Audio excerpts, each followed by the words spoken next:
Well, hello. Yes, we've been fiddling around with cameras and bits and pieces. You're on the pulse, and hopefully you're with us now right from the beginning. Got a little bit on the list today. Of course, I forgot my list, David, like you did last week, and I don't have a chance to go rushing back home to do that. So I'm going to have to go by memory. We will get some results for last night's netball, which went a little bit different last night. So we will be getting on to Chrissy Eleftheriadis very shortly, because she's just sent me a message asking, are we on today? And yes, Chrissy, we are definitely on today. Does a one-legged duck swim in circles? Well, I would think so. That would be a distinct possibility. Yes, exactly. So we're going to get the information from last night's netball. I didn't get out there last night because we were out with the food van. Okay, now listen, there's something that I have to say. You have to say? You have to hit the subscribe button, folks. Yes, please. We need subscribers, and we've got plenty of listeners, but you're not subscribed. And guess what? What? It costs nothing. It's free. It's free. It is, and it actually is free as well. Yeah. Yes, there's no BS about that. Chrissy Eleftheriadis, how are you? Good, thanks. How are you, Trev? Not bad. We're pushing time a little bit, and I know you'll be pretty much flat chat today, won't you? Yeah, I've got coaching duties at 10. Oh, right, okay, well. Or just as soon as I finish this. All right, okay, well, we'll get stuck in. I didn't get out last night because we had the food van out, and it looks like I should have gone out because the Loxton North Barnra game looks like it was something special, and so too the Berry Loxton game. Yeah, I'll start off with the Berry Loxton game. Loxton came out dominant in the first quarter with a 5-goal lead at first quarter. Yeah. Berry then rejiggled and settled, and at the halftime it was 24. Berry took 26. Then Berry really stamped their ground in the third quarter and came out with a 5-goal lead for that quarter, and leaving it and up by 3 goals at three-quarter time. Oh. It was a very physical game, a very good game, and it was a battle of the defences from the reports that I received. And at the end, I think it was right down to the wire, and a couple of errors, and with Loxton's experience, turned the ball around and were lucky enough to come away with a 2-goal win. Yeah. Well, we would have expected that with the way Loxton are going this year, though, wouldn't we? Yeah, look, and I think Leah's she's got a lot of juniors in there. She's still got, I think 3 under 15s dabbling with them in the A1 team. And she, from what I can see, is just trying to work out the experience at both ends, and it's just that mid-court that, and look, those juniors are doing a fantastic job. But, when there's pressure and there's a bit of experience on the other team, decision-making is a big part of that. And I think they'll only get stronger. They will definitely get stronger. So a good win there for Loxton, right at the death knock with just a couple of points, a couple of goals. Barmera and Loxton North. Look, Loxton North win in the favourites, but it went the other way. Yeah, look, Loxton North are without their goal defence, Kiara Harmon, who injured herself at country champs, and that's a big loss. And they've had a couple of other other players unavailable as well, so just gives an opportunity for some of the A2 players to come up and play. And Loxton North did look very unsettled. They just could not play their normal game. I thought Barmera came out, they were on fire in the second half of the game. Their defence in the mid-court and goal area was fantastic. And Loxton North really struggled to get the ball into the goalies. They couldn't even get the ball into the goalies because of the defensive pressure from Barmera. I thought Tia Gillespie and Layla Moore had an outstanding game in the mid-court for Barmera. They were great and combined really well with young Meg Kasolki and Hully. And I was talking to someone earlier on, and I think next week's game, Loxton versus Barmera, it could be very, very close. And if Barmera come out firing like they did the second half of the game last night, they will push Loxton. The score ended up being Loxton North 40 to Barmera 49. Best players, I'll go back to best players for Loxton North were Emily Ashby and Courtney Sherpick, and for Barmera was Tilly Ulbrich at wing defence, who also had a great game. Layla Moore, and mentioned Gemma Kasolki. She was excellent at goalkeeper and really contained Tash Leck. I tell you, there's 2 names in there, Gemma Kasolki and also Tilly Ulbrich, that don't get mentioned enough in the best player fields. They really give, don't they? They give their all. they're quite achievers that just go around, just go along and do their business and then come out. And I counted Meg. She must have had at least, sorry, not Meg, Gemma, must have had at least 4 intercepts and put Barmer back into the attack and throughout the game. And same with Tilly. She was very strong at wing defence. Yep, always very strong. Now, A2s? Well, I might just go back and mention the A1 best players for Berry and Loxton. I'll skip that. Yep. Best players for Berry were Kendall McLean and Charlie Gates. And for Loxton, young Nia Uren and Amy Holmes. Oh, in the A2 games, we had Berry versus Loxton. Berry 61 defeated Loxton 44. Best players for Berry were Erin Caruso and Danielle Crescisi. For Loxton was Ruby Lister and Lela Pennell. For Loxton North and Barmer, and this was a bit of an upset, Loxton North 43 defeated Barmer 40. Best players for Loxton North were Melody Filer and Chloe Abbott. Yep. For Barmer, Hannah Boylan and Sheridan Bonnie. There you go. Yep. Renmark versus Wakely. Wakely defeated Renmark 37 to Wakely 55. Best players for Renmark were Ruby Malinowski, and great to see Renee Blakely back, and with no doubt she'll probably be promoted to the A1 very soon, which will just give Renmark that little bit more experience, and I still believe they're not too far away from a win. And Wakely's best players were Amity Burns and Nicole Alford. Okay, so it's looking very interesting in our tipping competition as well, because there are a couple of upsets there. Oh, I reckon there would have been, and I think the next couple of weeks it will be quite challenging to try and tip who's going to win. Our competition this year is excellent because on any given night, someone's going to beat somebody, and everything is so close. I don't think we've had a score. I think 10's been the biggest score difference. So and that's what 5 turnovers. That's nothing in a game of netball. So. Yeah, any night, anyone can come and bring their best game and can knock off the top team or the team above them. Yeah, I think you're absolutely dead right, Chrissy. Look, I better let you get back to your coaching duties. You. But thanks for your time. Trev. See you next week. No worries. Okay, see you. Bye. Bye. Wonderful lady, does a lot of work for netball and is always up with it. Next week, if you are heading out to the netball, you need to be going out to the precinct at Loxton, because Loxton will take on Barmera. And then Renmark at the Alan Coulter Recreation Centre, Loxton North, in battle with Renmark. So you haven't been to any of the games or anything this weekend? This weekend, no. We were out with the food van last night. Of course. In the cold. Where? At Rexhill, actually. Oh, okay. And it wasn't all that good. I think it was too cold for people to come out. Well, yeah, it was just a tad, wasn't it? It was very cool. Hey, listen, another thing that I was going to mention, we were having a bit of a conversation during the week. And we were talking about conferences. Conferences? Who was having a conversation? Is plural for that conference I? Confree. I have no idea. Ah, dear. But we were talking about these conferences where if you walk in and you see butcher's paper hanging on the walls. I leave. So do I. I don't hang around now. Butcher's paper and we are not children. Texters, and little post-it notes on the table, and sometimes little cows and and I leave.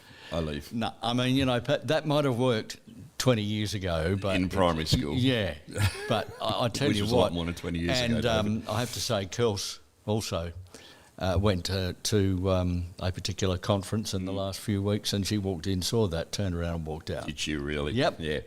It's just ridiculous. Yeah, I don't like it at all. You've got to grow up. Whoever's doing them is generally the older generation and haven't caught up with the 21st century yet. Yes, and I get myself in trouble when I go to those things to stay because I usually say something I shouldn't.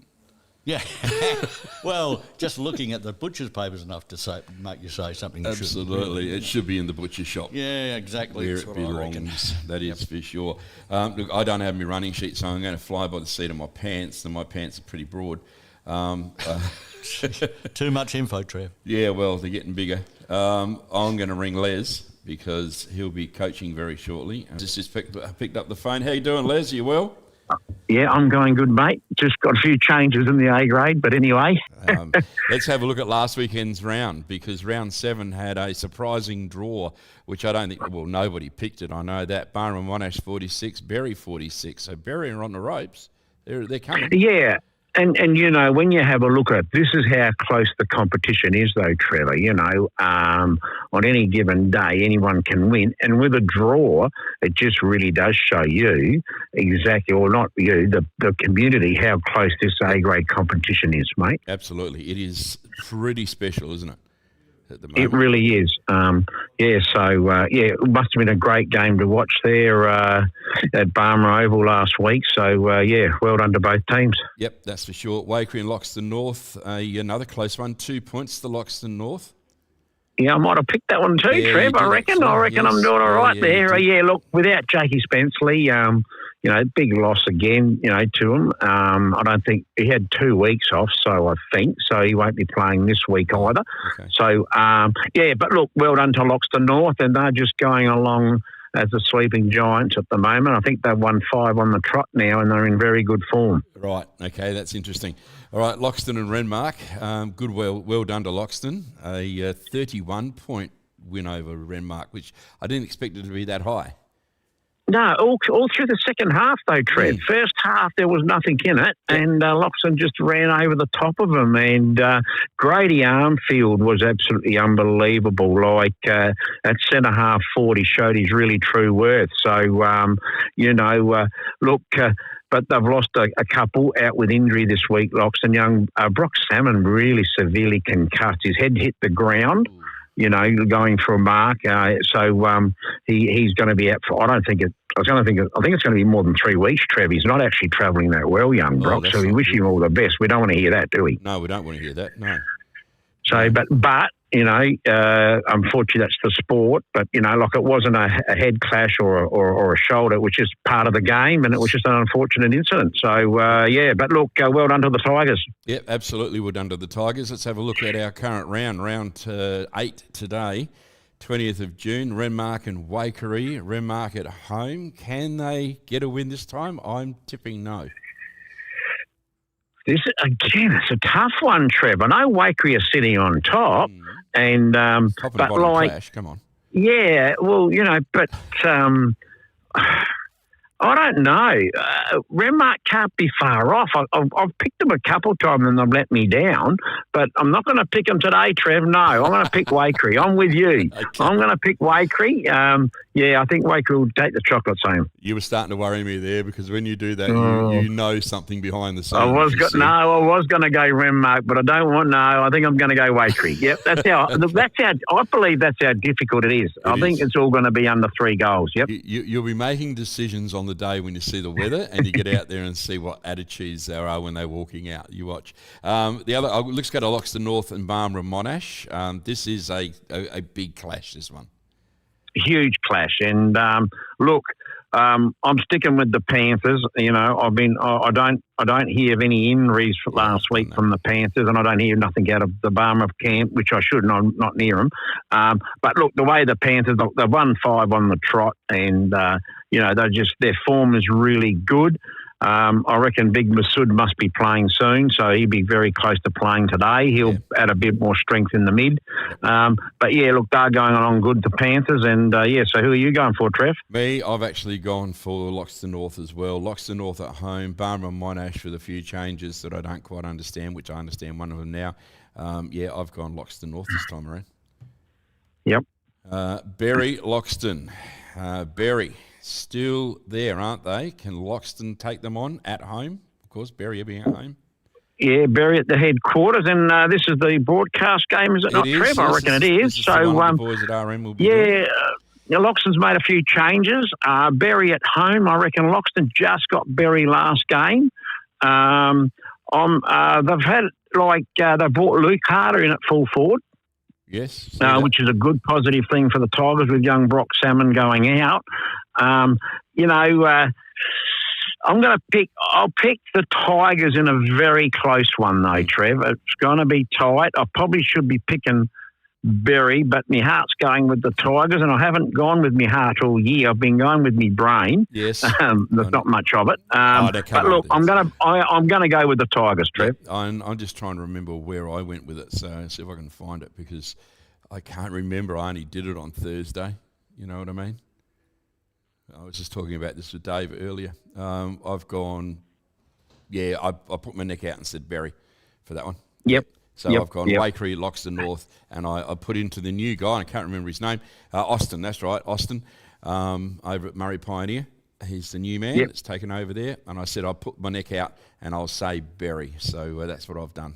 So right, no worries. We'll just quickly while we're on it, our best wishes goes out to the Modra family with Tony. That's been around. Well, hopefully he's doing a lot better than what has been broadcasted from what I've heard. Right, that's good. So no, he's doing okay at the moment. So let's hope he can pull through, Trev. Isn't he a fantastic fellow? And it's always the good people this happens to. Anyway, we do wish him all the very best. Never liked the limelight, Modra. He was very embarrassed. He gets very embarrassed when people tell him how what he's done for him and all that. But like for the community and for South Australian football. But a freak accident, mate, and it can happen to anyone. And it's just let's hope he can just get through it. That is for sure. Let's hope we can get through a great round of footy today. Thanks for your time, Les, and we'll see you soon. Always my pleasure. Thanks, mate. Thanks, see you, mate. Bye. Yeah, great guy indeed, and knows his footy. Dave Waterman's had a few people in the building today. I have. You are busy, aren't you? Yeah, up and down like a dunny seat. Well, yes, you are. And the last gentleman that came in wants to go to the Flinders Ranges, and I just happened to have one. Here's a brochure. There's a brochure I prepared earlier. But it is. The brochures are all up there. So if you the Flinders Ranges is probably the best. This is the best time of the year to go. Yep. Campfires, all that sort of stuff. Yeah, it's just beautiful up there. Pitchy Richie Pass, Steam Rail. Well, they took all the letters off that Pitchy Richie. No, why? Yeah, now it's Itchy Itchy Arse. They took all the P's off. Did they really? Yeah. I don't believe you. No. I don't believe Vandals you. did. Vandals did. So they wouldn't have done that. Yeah. Okay. All right. I'll believe you because I can't dispute that. Well, you work it out. I remember. I can remember. I remember as a kid going through there, and they'd been in there and just whited them out. So that's what it said. Okay. I thought that was quite comical. Right. I think as a young person, I was absolutely in tears laughing. I'll bet you were. As you were. It's funny that things like that, kids love all that sort of stuff. I've just never grown up. That's just the problem. Oh, you haven't grown up. That much I do know. Yeah, well, I'm not intending to either. No. I'm going to try and get hold of Kerry and see what's going on with soccer. Hello, how are you going? I've got Kerry. Kerry from the Riverland Soccer. How you doing, buddy? Good, how are you? No, not too bad. Look, I'm sitting here with the sun coming through the window, actually, beautiful. At the VIC in Barmera. It's wonderful. It really is. That's nice. It's a bit cloudy down here in Loxton North. You're at Loxton North, aren't you? On Windy Hill. It will be cold down there today. Yeah, there's a wind happening and it's making my eyes water, even with glasses on. It's like not helping at all. It's a bit cold. So, yeah, you can keep your sun there and I'll come back and get it later. Well, I think it's pretty cloudy as well. I think the sun's going to go away, so you might be all right there at Windy Hill. Okay. It comes down to it. All right, what happened in the soccer last weekend? I have to remember, don't I? Yeah, you have to remember. That's your job, remember? Yeah. Because I have been too busy and haven't looked. It was the 70th anniversary for Loxton. So we all headed down to Loxton, yes. And we had the women's and the A1s. Yep. I think is that what you call them, A1s. They all donned on a different top, like a Guernsey, which was like to celebrate like the Costa family. That is like the Costi group that support them and sponsors, big time sponsors. Yep. So they were wearing blue, which is the colour of berry, so it kind of looked like a sea of blue. Yeah, there was a few comments. What's Berry playing? It's like, no, that's the commemorative top that they've got. And it looks good. I've seen some of Spotty's photos, and they really did look good. Yeah. They look so vibrant. The women's ended up in a 0 draw, so nobody walked away with a win on that one. So that was actually a really good game to watch because just the strength from both teams, just putting it out there and like just learning from each other, because I think they've just played against each other 3 times with the way the draw goes. And, they just, like some games you can see one team's on and one team's not. But, it was just strength for those two. Yep. So no goals at all scored. And then Loxton once played Barmera, and that was a pretty tough game. I must admit, I was running lines on that game, and I was like, oh my Lord, I'm out of my depth here, but I did do okay, I think. Yep. And then that ended up with Loxton running away with a few extra goals there, so they took the win. I think it was 6-3 Yep. at the end, yeah. And then on the other pitch, it was a bit of a whitewash and bad luck to Berry. Okay. So there yeah, it is but now. all in all, it was a good game. Loxton brought out some cold wind, but it was nice. They had lots of food there, so it's always cold in Loxton. What is it about here? I don't know. I like the place though. It's a great over. Yeah, it's nice. It's a great. But it was cold. over there. It would have been cold. So today you're off to Barmera. Tomorrow I should say off to Barmera. Yeah, off to Barmera, Bruce Oval. So they've got the good clubhouse up there. So if you don't want to get away from the wind. Yes. But yeah, over at Barmera, a few games there. The Berry Women's are playing Loxton. And then all the men are playing each other. So it's another round. Yeah, it's just another round of soccer, which people will get out to early and celebrate the game. Of course, the World Cup's on and all that sort of stuff. So there'll be a lot of talk about that. Australia went down. Went down to the US overnight. Socceroos went down. No, it was this morning, 5 o'clock they kicked off. Oh, okay. A couple of the lads from Loxton headed down to the watch party up in Adelaide, I was told. So, Okay. it was 2-0 to USA. So, so lots of controversy apparently from the match with the refs and everything. Yeah. But there's controversy everywhere, yeah. But, it should be a good week tomorrow. A few probably tired people running around up to Adelaide and back again. But, yeah, I'm excited for a game tomorrow. It's always good for a game of soccer. We'll talk to you next week, my friend. No worries. Have a good day, everyone. Thank you. See you, Carrie. Carrie Skilton there for all the soccer information. And she keeps her ear to the ground with the World Cup and all that sort of stuff as well. She does a good job. Comments. What have you got? You got a comment. Uh-oh. No, comments. Comments. In general. Yes. We like comments. We do like comments. So, folks, if you want to tell us off for anything, please feel free. And we'll read them and do absolutely nothing about it. No, we'll just... but I thought, the last couple of weeks we haven't really talked about that you can What make it is a comment. we're doing. What it is, and whether you like what we're doing or don't like what we're doing, there's a comment section down below. Okay. And I'm pointing, but no one can see me. Well, that's right. Well, they possibly could if that camera would work, but it stopped, so I've turned it off. Yeah. Maybe that's got a bad battery. No, it's plugged in. Is it? So I think it's because there's too much on Wi-Fi at the moment, and it's struggling. Yeah, everything's plugged Wi-Fi. into everything. All right, and Yes, there's a lot of wires here. Later on in the program, we're going to talk about hopefully Murtho Mowdown. The Mowdown lawnmower racing, it's still, Yep. That is still happening, and it's pretty much a lot of fun. It is, and also we're looking for poppy knitters. Who? Poppy knitters. A poppy knitter. You don't know. It's not a disease. You sure? No. Okay. They got bird flu in WA. So No. Julie poppy Crowley's knitters going to here. join us on. Julie, I love Julie. Julie, yes. Julie does all the shop window fronts and her band of volunteers. And it's good to see because a lot of country towns now have empty shop fronts, all that sort of stuff. Yep. Not in Barmera because Julie's in control. She fills them up. She fills them up, and it depends on what time of the year it is. Could be soldiers if it's Anzac Day. Could be anything. But she's looking for poppy knitters, folks. Oh, okay. And I believe she's paying for all the red wool. To do all this. But we'll find out more about that at around about 11:15 this morning. All right, we'll do exactly that. Might take a quick little break here and come back with some more very shortly. We're on the Pulse, and we are, of course, live, local, and loving every second of it right here in the wonderful world of Barmera. Good to see you here. It's been a while since we've been together. I still feel that fire. Something between us is forever.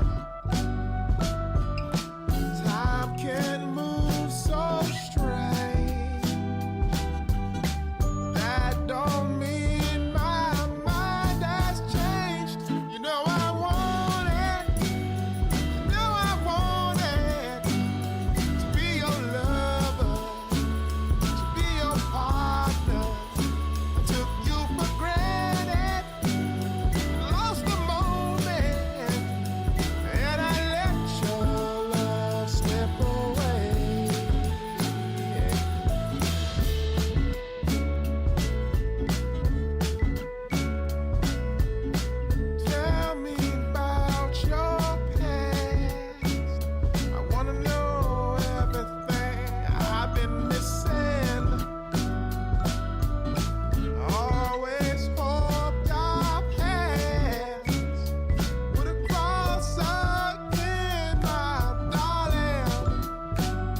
Yes, we are on the Pulse, and of course we are at the Visit Information Centre in Barmera, as we always are on this program. It's a great place to sit. The sun coming through the window, even though it is blasting through the clouds. It's a glorious day here in the Riverland. It should be pretty good out in the Mallee as well. It's time to catch up with Linton Barrett and talk River Murray Football League, because they got another round. It's already up to round 9 out there.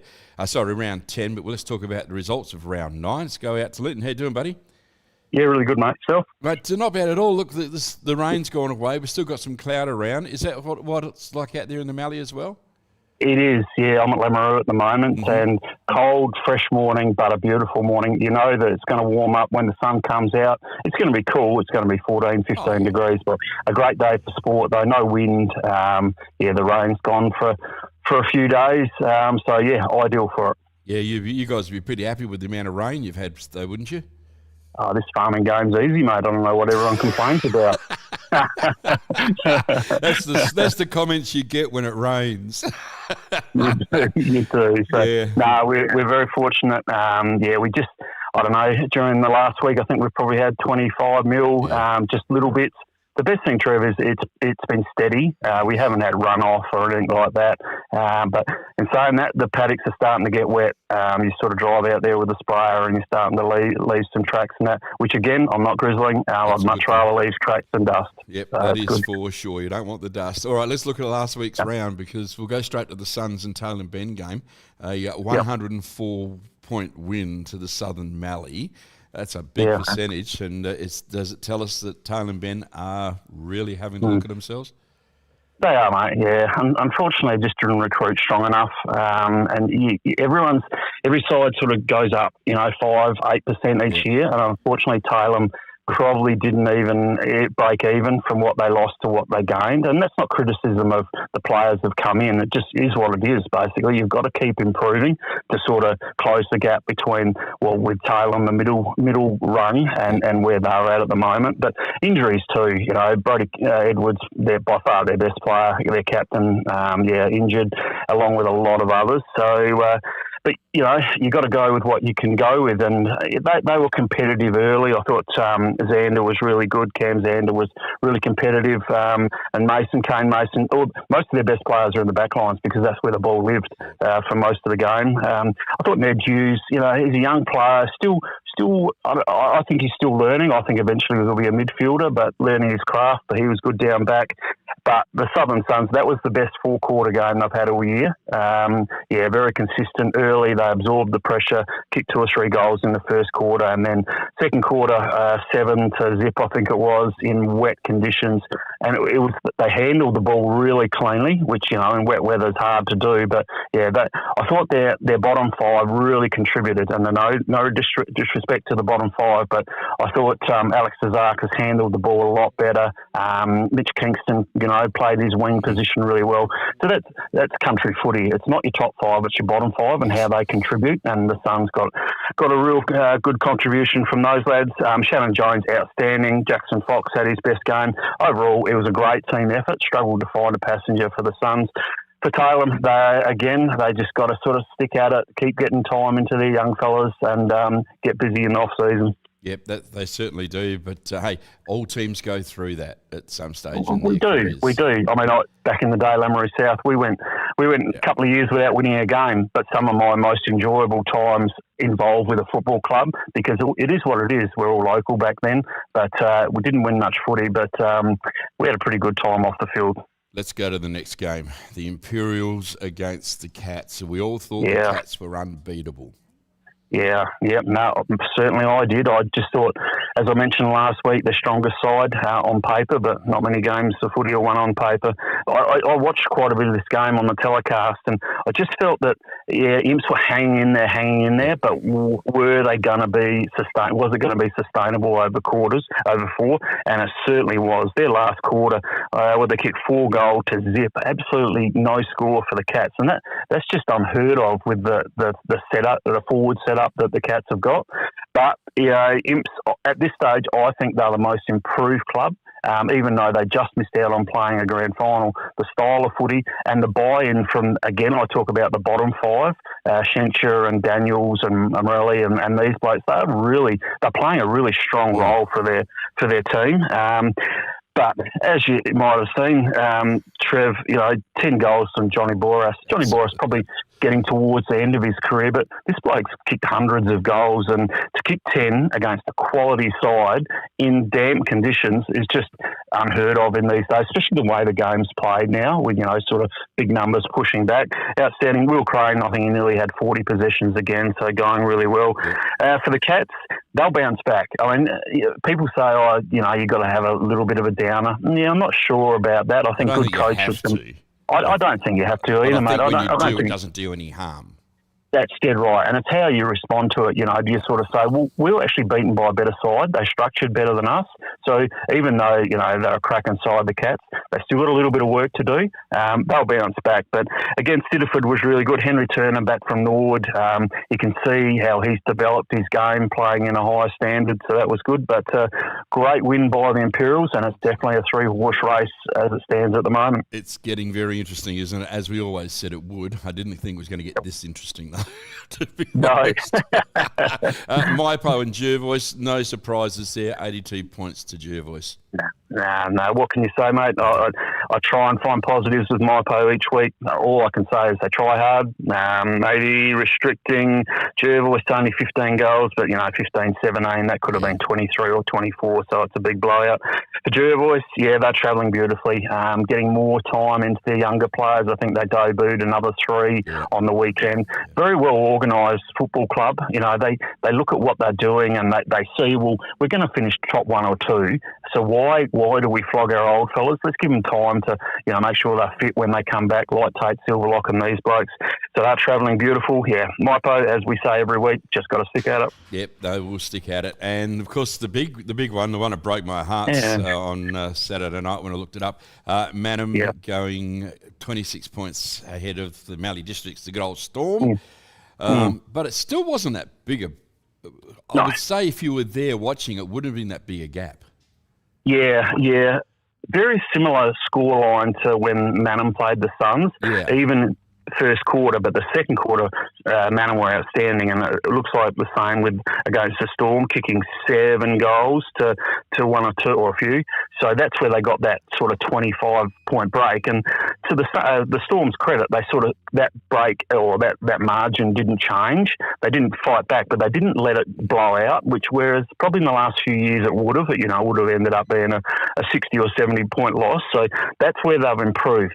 But in saying that, I think it's time they got hard on themselves, the Storm. And, they've improved and, they might challenge the top 5, but they've got to beat sides above them. And Manham, there was their opportunity. I thought out at Manham, the big oval would have suited them, but not to be. Manham, Spenceley, this bloke just racks up possessions. I wouldn't mind betting that he's averaging 38 to 40 a week, so just racks them up. Everett Giles has come back, after playing a lot of reserves football, got himself fit. He's playing well. A real good spread of best players. For the Storm, Cole Staker, I reckon he's winning the under-21 league award at the moment, been super consistent, plays a wing role really well, got himself fit, so he's a good young player. And, again, the same old names, Mounts, Matters and these fellas, O'Brien and the best players again. But, this one, I hope they're disappointed. I hope they're not sort of saying, we got close, Manham are travelling well. Got to be better than that now. Got to really challenge yourself to be better. Otherwise, you finish 5th or 6th, no one remembers that. It's about challenging and it's about beating sides above you. So that's their challenge in the second round. That will be. All right, let's go into the second round. Round 10, Jervois and the Cats. What's going to happen here? Cats coming on. This is really tempting you, isn't it? Yeah, it is, mate. I'm going Jervois. I've thought a lot about this one during the week, and I think Jervois, Tate Silverlock will be back. They've got a couple more back in, so that just gives them that bit more of experience at home. The 100th year, so their crowds are up, so there'll be a lot of support out there. I look at the Cats back 6 and Henry Turner, and it's great. He's gone back to Norwood for this weekend, which is great for him.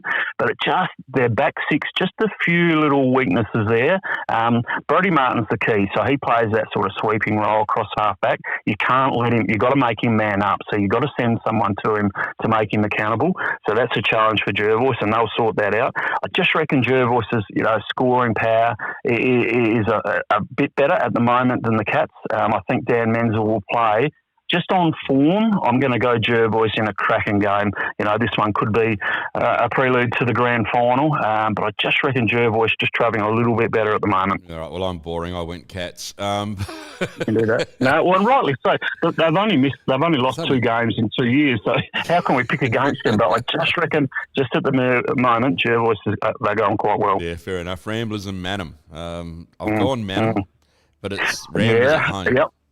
Yeah, I did early in the week, but I've just had a look at the team, and as long as they're not playing funny buggers, Chad Risky not playing, Kobe Dabnett not playing, Jesse White not playing, big outs.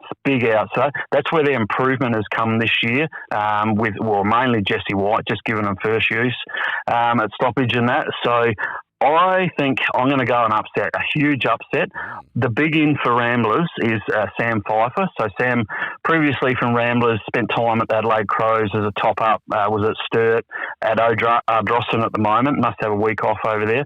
I just looked up his stats, Trev. He's played 87 games for Ardrossan, and he's been in the best players 67 times.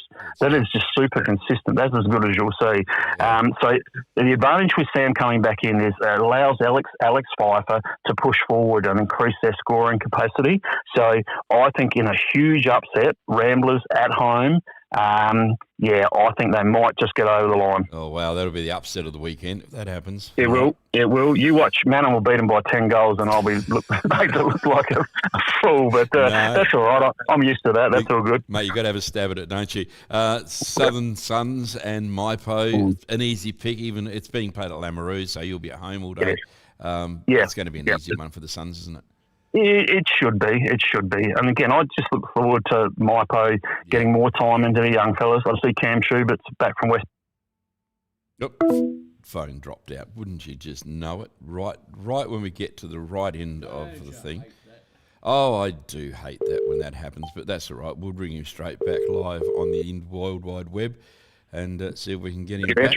Yeah, I don't know what happened there, but we're just having a bit of a chin wag. Yeah, no, I'm not sure, mate.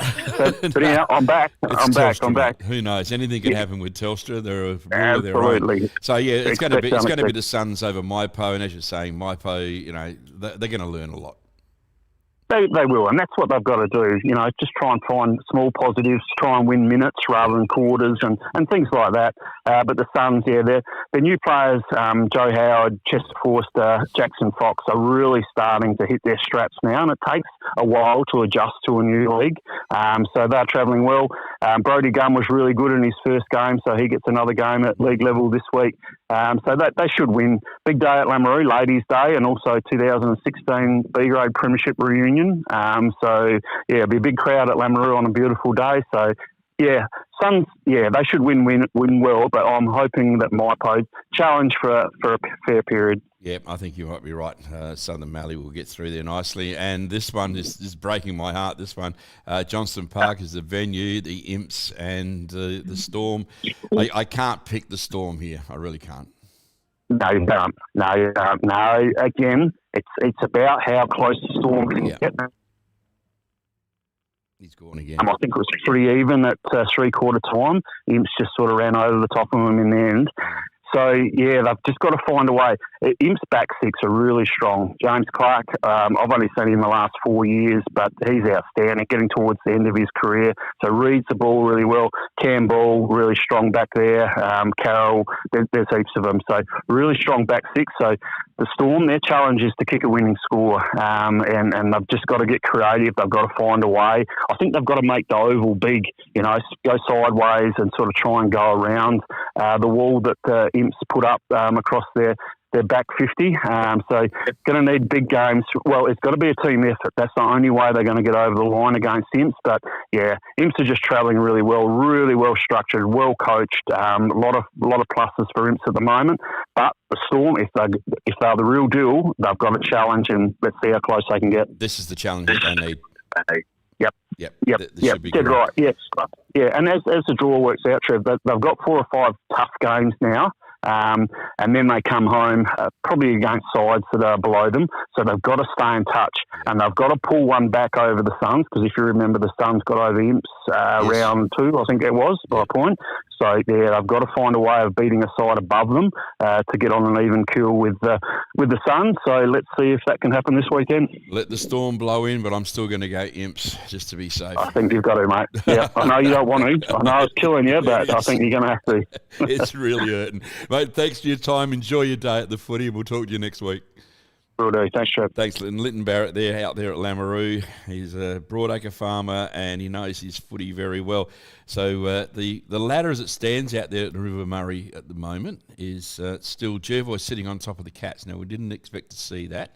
And the Imps, then it's Manham, Southern Suns, then it's the Storm out there at Peak Karoonda, then Ramblers, Taylor Ben and Maipo, David. All lovely places to visit too, by the way. Oh, that's better. You've turned me I on. can hear you. Oh, yeah. Yeah, God. It was easier last week with we're testing microphones and things, folks, and it's all very technical. But last week I had an on-off switch on the mic, so I could just turn it on and off as I felt like it. Yes, he had his own on-off switch, which, which I haven't got this week. But I had the master, so I could just turn it off anyway. Yeah, I know, you're in charge.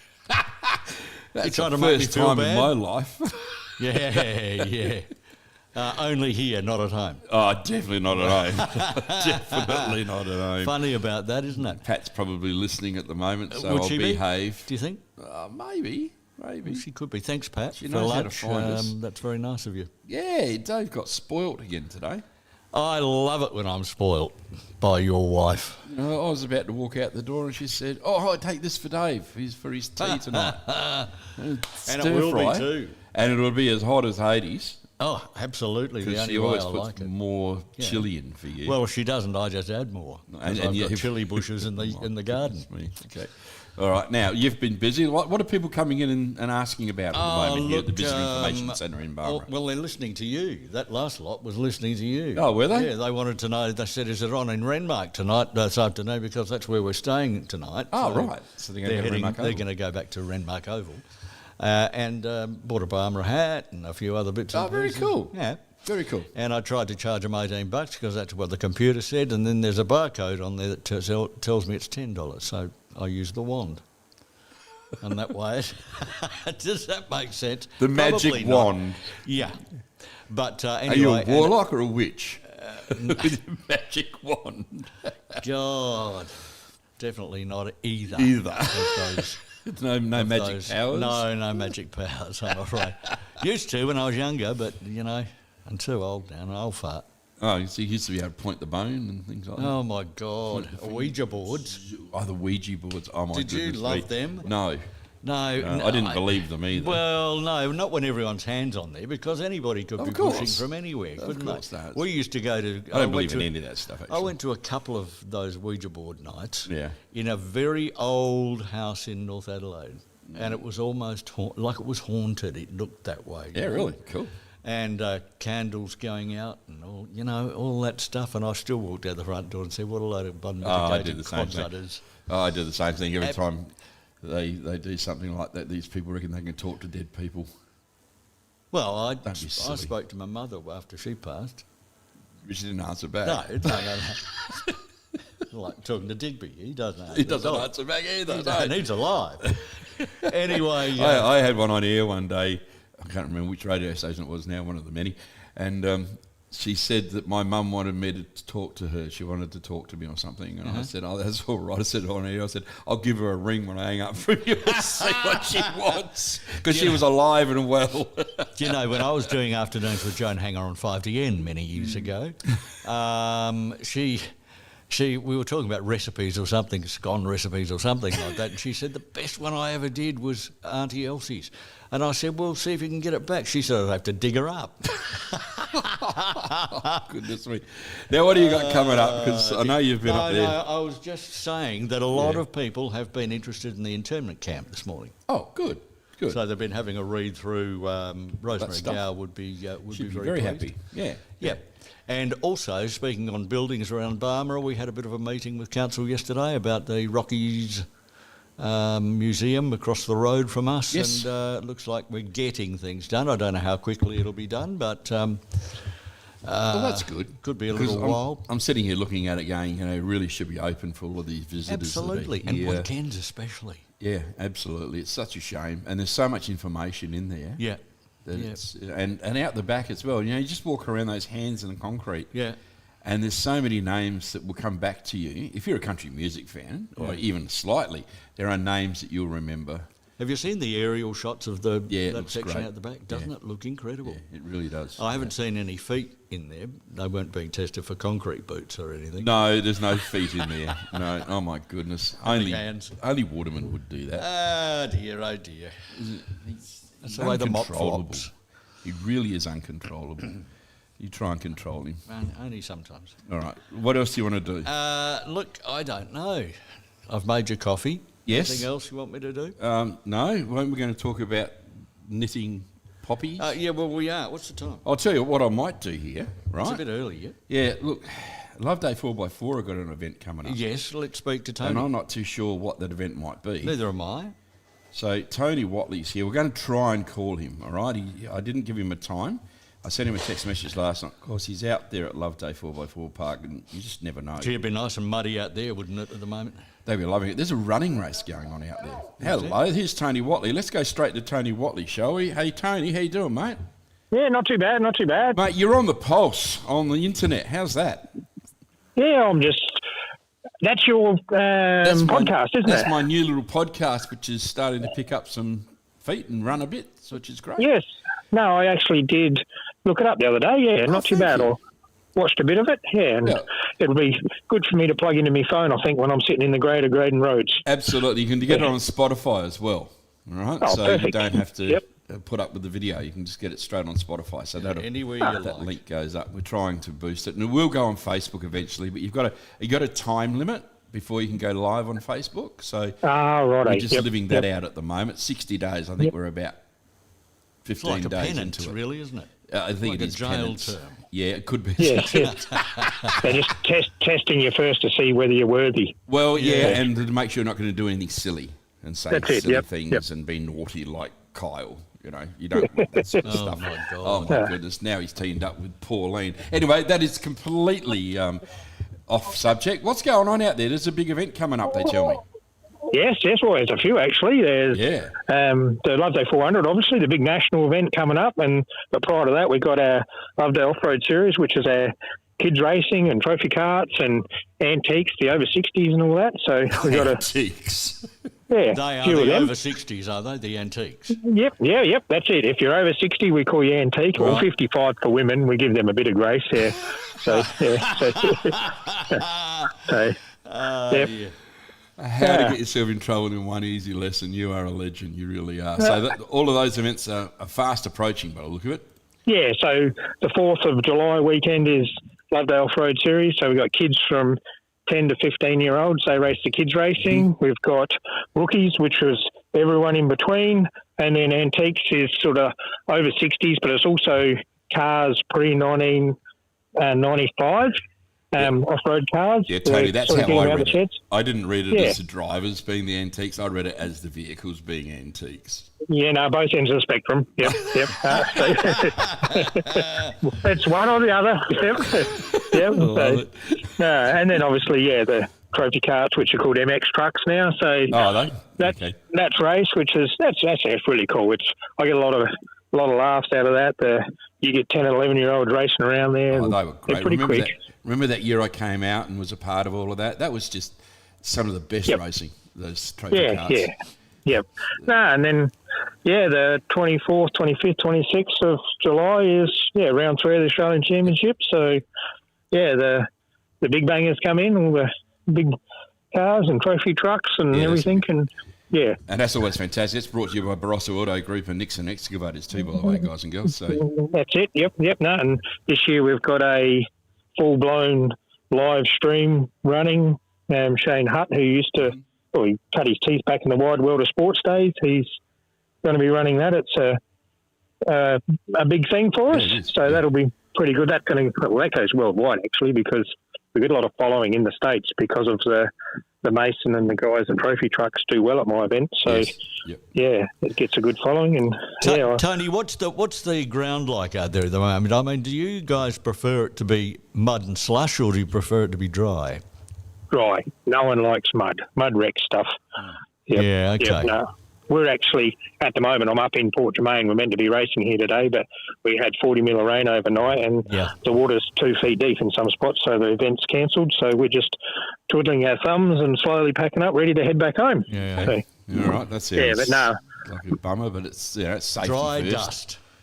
Dry and dust, you can deal with that, but a little bit of rain to settle dust is all right, but I have put a fair bit of work in where water lays, so if we get an event like last year, we can sort of do better, and with the new sealed road all the way to the main gate, that's just about finished. As soon as it dries out enough, I'm sure that'll be finished, and we're working on our own roads to build them up a bit, and so it's way more spectator friendly for spectators to get in.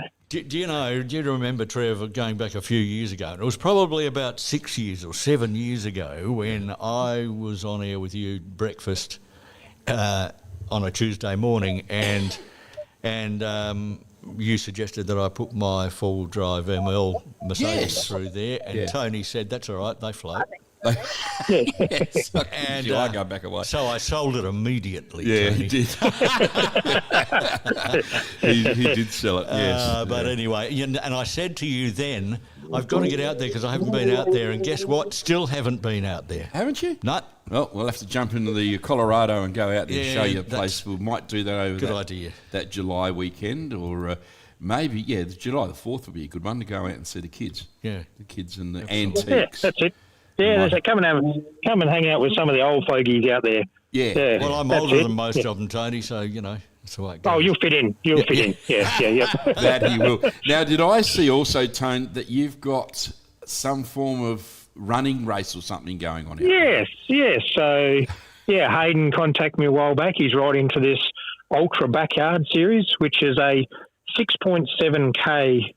They call it a marathon, and I'm trying to get my head around it, but on the hour, every hour, they take off the start line. So when they finish their 6.7Ks, they come back and rest, and then on the next hour, they go again. And it keeps going until there's one person left. Till one ends. Now, I reckon they held this in Loxton not that long ago.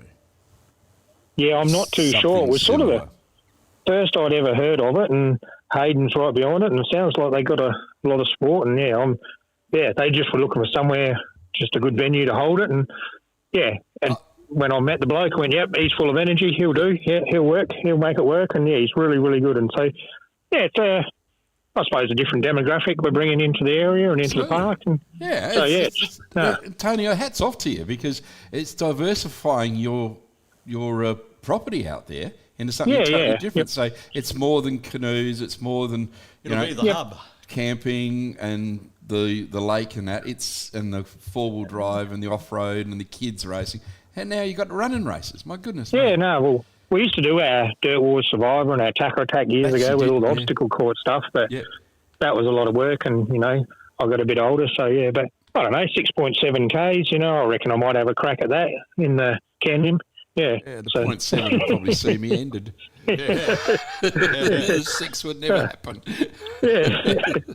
But no, it's brilliant. It really is. And it just shows that, people like yourself can actually do something for the region and bring people out here. And that's the whole thing that we need to. To no, we got a lot of other stuff secretly happening in the background, which we don't talk about yet. But I'll let you know when I can talk about a bit of stuff. But even the 400, we're working on some celebrity status stuff coming through and racing that. So, it's looking pretty good. I wouldn't be surprised if you see Craig Lowndes around the place in the near future, to be honest. Yeah, you might. You may. Tony, you may see him. Yeah. Tony, you could actually tell Trevor, because I'm sure he wouldn't say anything. I wouldn't. Until he got to the nearest microphone. No.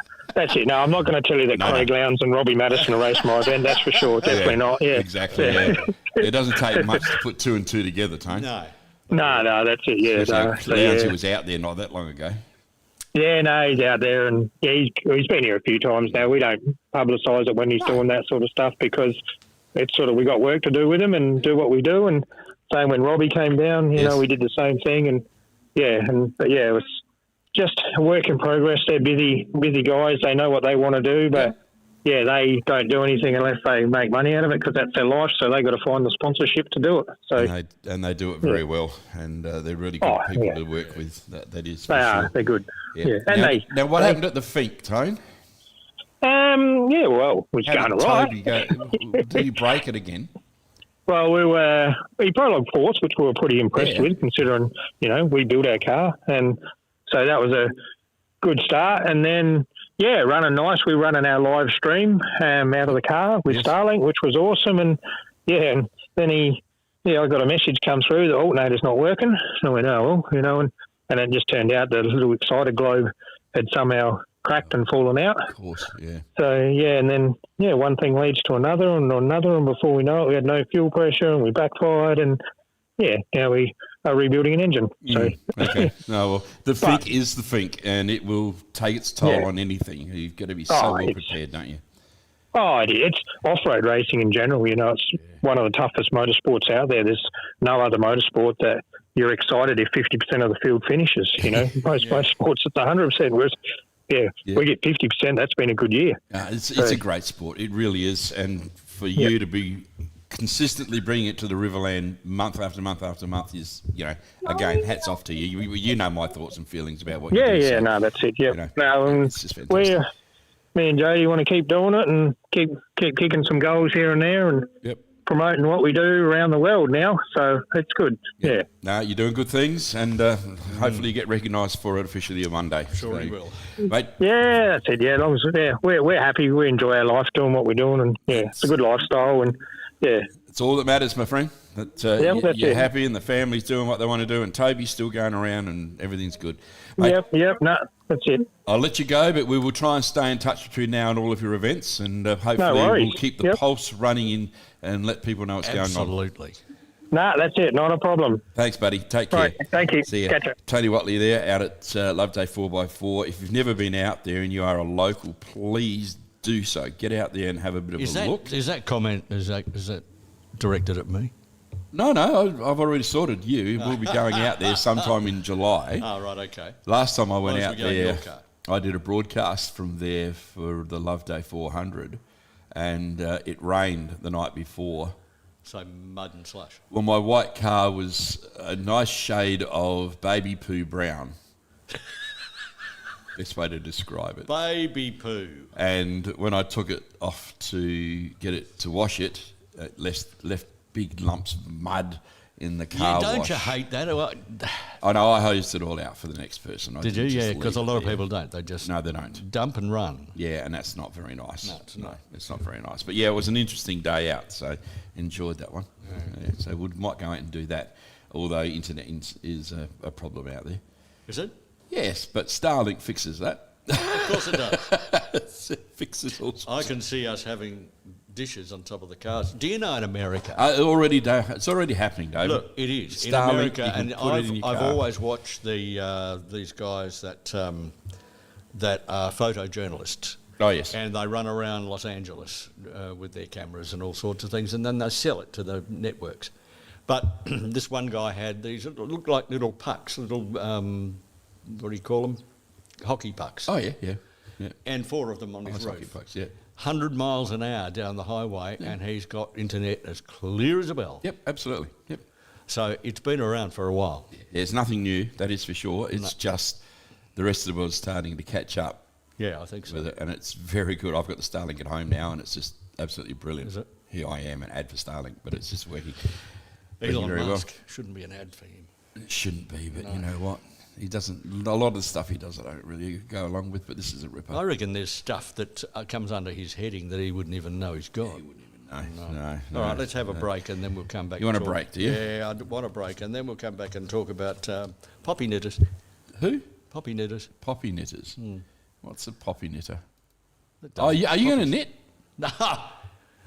Jules has actually asked me to do that, and I laughed at her too. Do you remember the knitting machines? They were actually a machine that you went backwards and forwards. Backwards and forwards. You put the wool in and you put it over. But how do you make a hooks. poppy out of a knitting machine? You couldn't. Well, I guess you could. You got to do crocheting and stuff. You got to. Well, I don't know what you'd do. I don't know, I've done but I any of just- that stuff. As I said before, the only thing I've ever done in my life is tomboy. You know, I don't. Oh yeah, we did do that. Yeah, Yeah. that's right. Cotton reel. Cotton reel, nails. 4 nails, Yeah. and then and it came out the bottom. Yeah. Yeah, I Like a did. big worm. Yeah, I do remember that. Yep. Yeah, interesting stuff.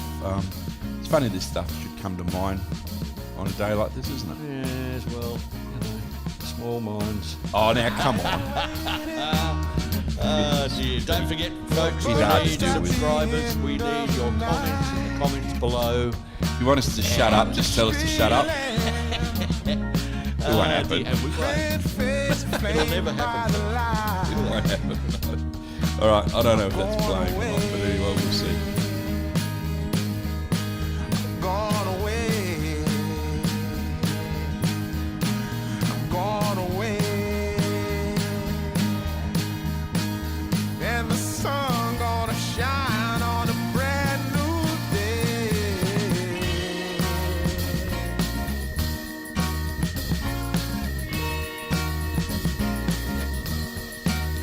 Must be somewhere.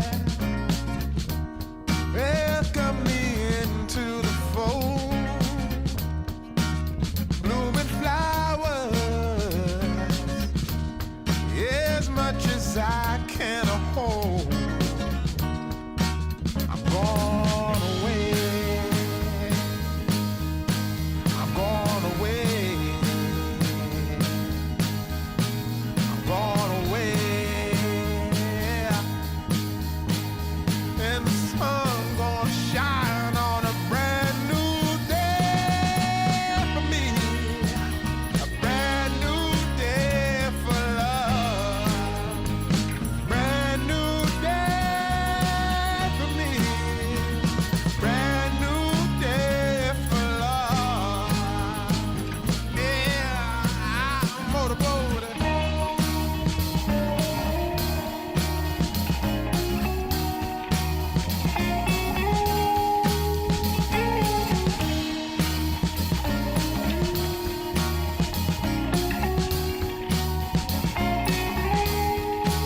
I'm gone away. I'm gone away. I'm gone away. Yeah. And the sun gonna shine on a brand new day for me. A brand new day for love. Brand new day for me. Brand new day for love. Brand new day for me. Brand new day for love. Brand new day for me. Brand new day for love. Yeah.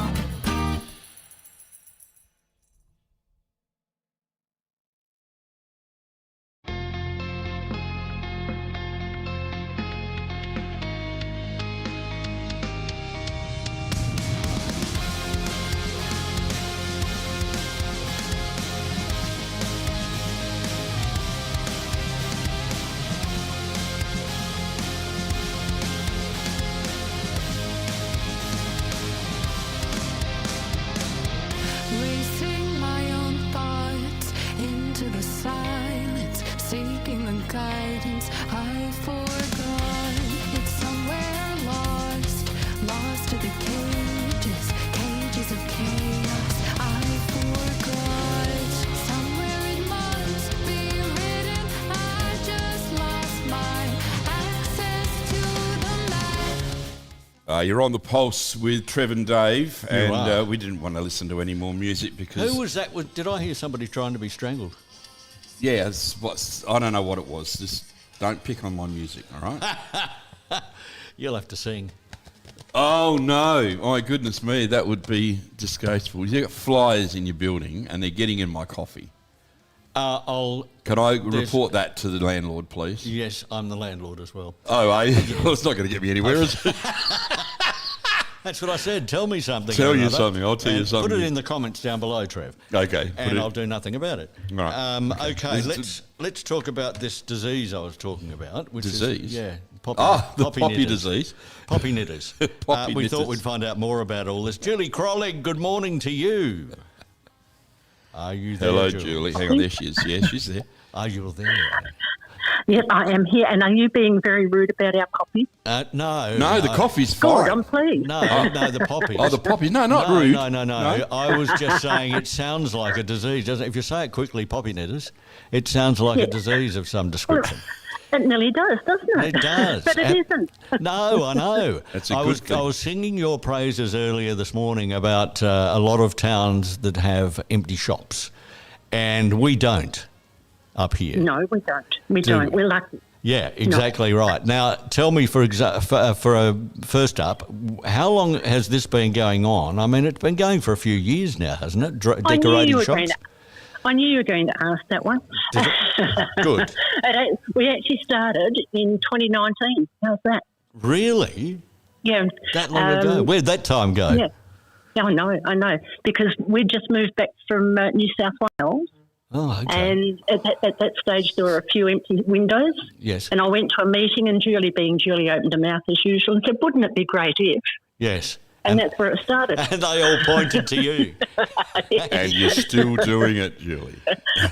I just love that. You've got a merry band of people, though, haven't you, that do a lot of work for you in this area? Look, Barbara's brilliant. I mean, all the Riverland towns are brilliant. All you have to do is think you might want to do something, and all of a sudden you usually find that there are people coming out of the woodwork. That's true.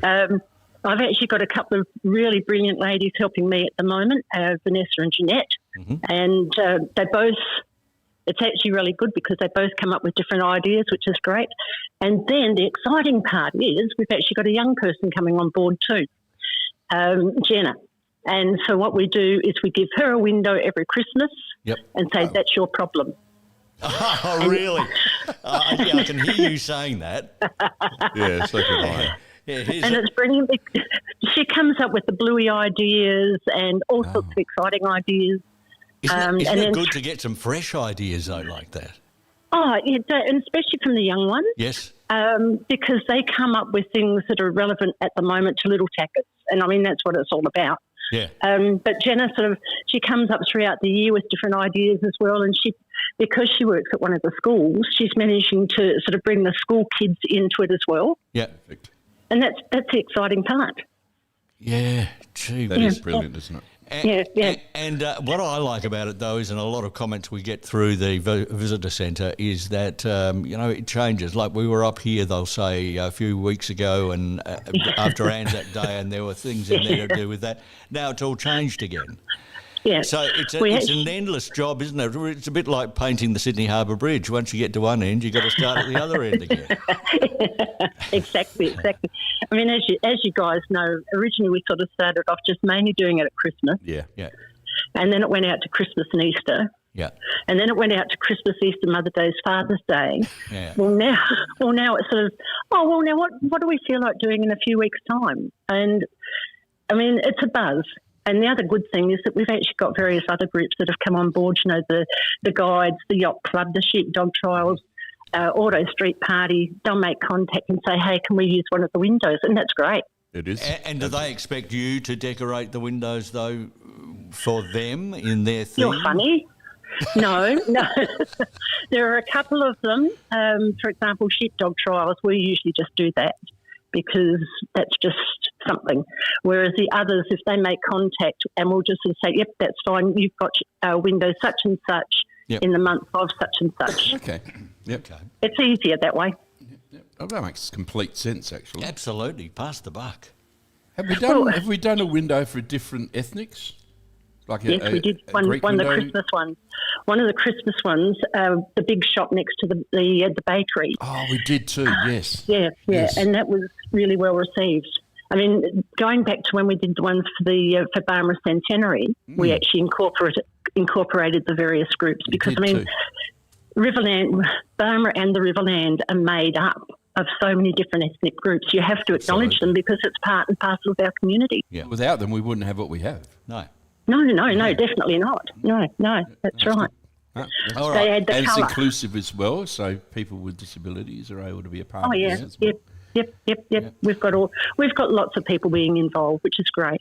Now, fantastic. let's get on to this disease. Yes. Well, I'm sitting Poppy here knitting.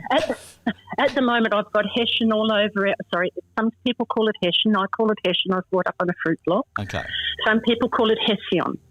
Hessian. I'm sorry. Come on, who would Yes. call it Oh, that? come on, really? It's know, Hessian. yeah, It's never been anything It's else. Hessian, okay? Yeah, it So is at the Hessian. moment, I'm sitting here with our dining room table covered with Hessian and poppies. How's that? Well, I'm sewing them on. Do you like that? Oh, gee, what a job. Now, listen, tell me what you're doing. This is for the Remembrance Day, isn't it? Yes, it is. Yep. Now, what is the go here? How will it look afterwards? You've envisioned it, obviously, as to what it will look like. Yeah. But how many poppies do you need? Well, how long's a piece of string? Okay. Right. What we're going to do, Dave, is unfortunately or fortunately, a couple of us were watching a doco on London Tower where they actually had a absolutely incredible poppy display. I mean, that was only about 700,000 poppies, okay? Oh, you're not going to get that many here. No. So we were actually cheating. First of all, before I go on, we're actually working with the men's shed. Yeah. And the Barmah Men's Shed boys, every time they see us come in, I think they cringe. But I don't think they do. they're gorgeous. But anyway, they're actually going to be doing silhouettes of a full-size horse, just a silhouette, and a silhouette of a soldier, and also a large cross. This is going to be in that big window, once again, next to the bakery in Barmah. Yep. And Temu, we love Temu. We've actually managed to find some backdrops on Temu. I think they're 4 metres by 2 metres, so we've ordered 4 of those, and they're just entirely poppies. Okay. So they will cover all of the walls and sort of the back area. And then with the poppies that we're having knitted and crocheted and made, which I've covered everything there, I think. What we're hoping to do this year is that cross. We're actually doing it on a plinth, similar to the Garden of Memory cross, how that's presented. Mm-hmm. Yep. And what we're hoping this year is to actually have that plinth at least covered with the poppies. And then if we've got some over, they'll gradually sort of cover the entire floor of that shop. We know we're going to be working on it for a couple of years, but that's fine.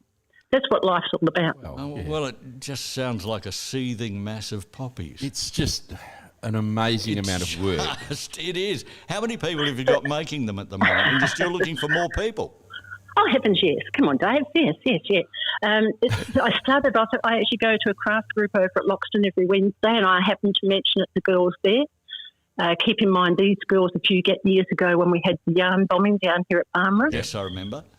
Our group over from Loxton, I think we covered about 5 trees.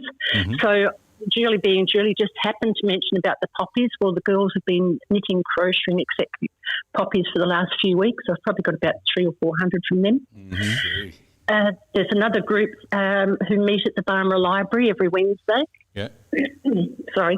And they also are doing poppies. I've got individuals throughout the region that are doing poppies. If people look as though they're knitters, I'll just have to say, oh, by the way. Yes.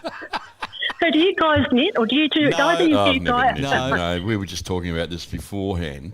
Could you So do your them on a mum knitting didn't machine? teach you? No. Well, you could. Could you do it? I was sitting here thinking about Mum because it's her birthday tomorrow. Yeah. Yep. And the shortest day of the year, she was the shortest person I knew. And Okay. she used to have a knitting machine which she had set up in the spare room, and she'd make jumpers and all sorts of things. Yeah, that's right. Yeah. And they used to zip it across and had all these little needles and things. Yeah, on it. that's right. Yep. Yep. Been there, done that one. Yeah, Have many you? moons That ago. was many back moons in ago. back in the era. Back in the and 70s. next door you had it. Yes. You had set up an electronic organ. I probably Yep, did yep. too. Yeah, exactly. Probably did. More than likely, which I couldn't play. And Dad had his banjo.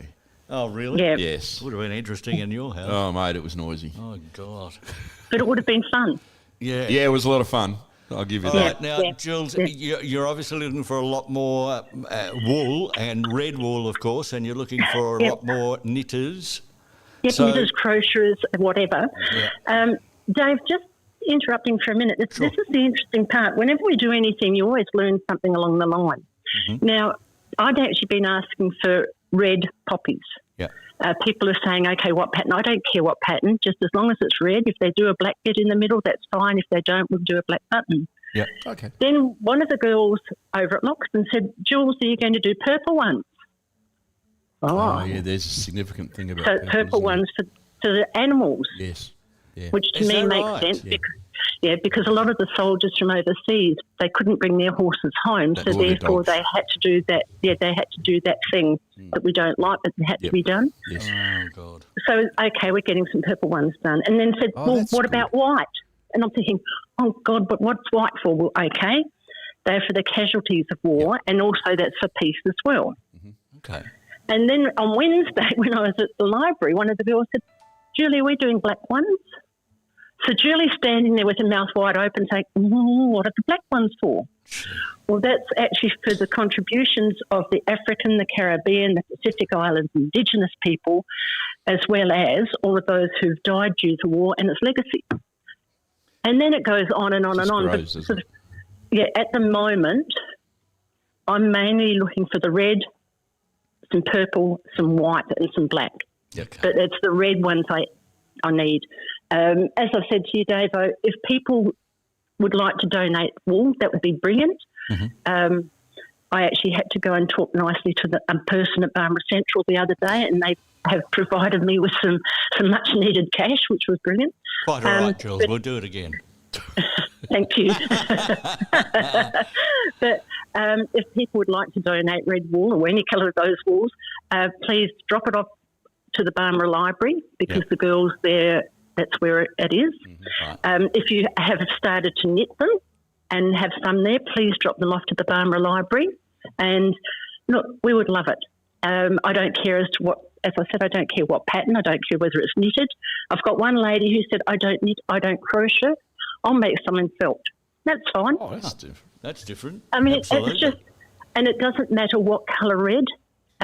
We've actually seen a field in poppies, and the poppies are all different colours, as in different shades of red. That's fine. I think you guys know me well enough that, well, if somebody offers to do something, thank you, that would be great. Yeah. Yeah, exactly. Exactly right. Yep. Yeah, Very yeah. appreciative. So it's all being coordinated through the library. Through the in library. other words. Sort of, yes. Yes, the library you're girls the are being fantastic. Yeah, the library girls are being brilliant. Yeah. They've sort of come on board and said, yep, okay, leave the wool here. So, yes, that's the type of thing there. Yeah. Okay? Well, you're sort of coordinating, but that's where it's all happening. That's the best. Yeah, that's location where to everything's dump this. being dropped off. Right, yeah, beautiful. yeah, it's easier. All right. So, All right. people, when you're out shopping this week, perhaps go and grab a big packet of red wool. Red wool, yeah. Yeah, All and we right. would love it. See what we Okay? can do, Jules. No worries. Thank you, guys. Have a great day. You I'll go too. back to my sewing. You go back to your sewing, young lady. Okay, catch you then. you later. Oh, she's amazing. She just doesn't stop. And do you know Julie is one of the originals that started the Barmera markets? Yes, Julie I know. and Dave. Oh, don't worry, I know because the first time I went down to the Barmera markets when I came here to work at the It radio was the station. Pink Caravan. It was the Pink Caravan, but she worked out who I was and said, Trev, here's a microphone. And you haven't shut up. And I haven't stopped talking at the market since, although I didn't last week. No, well, that's, because I'm in charge of the microphone. And I don't like to over. Well, you don't use it. No, well, I try not to use it as much as possible. You don't talk to people. No. Well, I do You when don't it's tell necessary. people what's there. Well, it's... Even when I was doing shopping centre, it was only every 20 minutes. You did Casuarina like I did, didn't you? No, I did all the shopping centres in South Australia. Oh, sorry, yeah. All of them. Yeah. And we had a special device.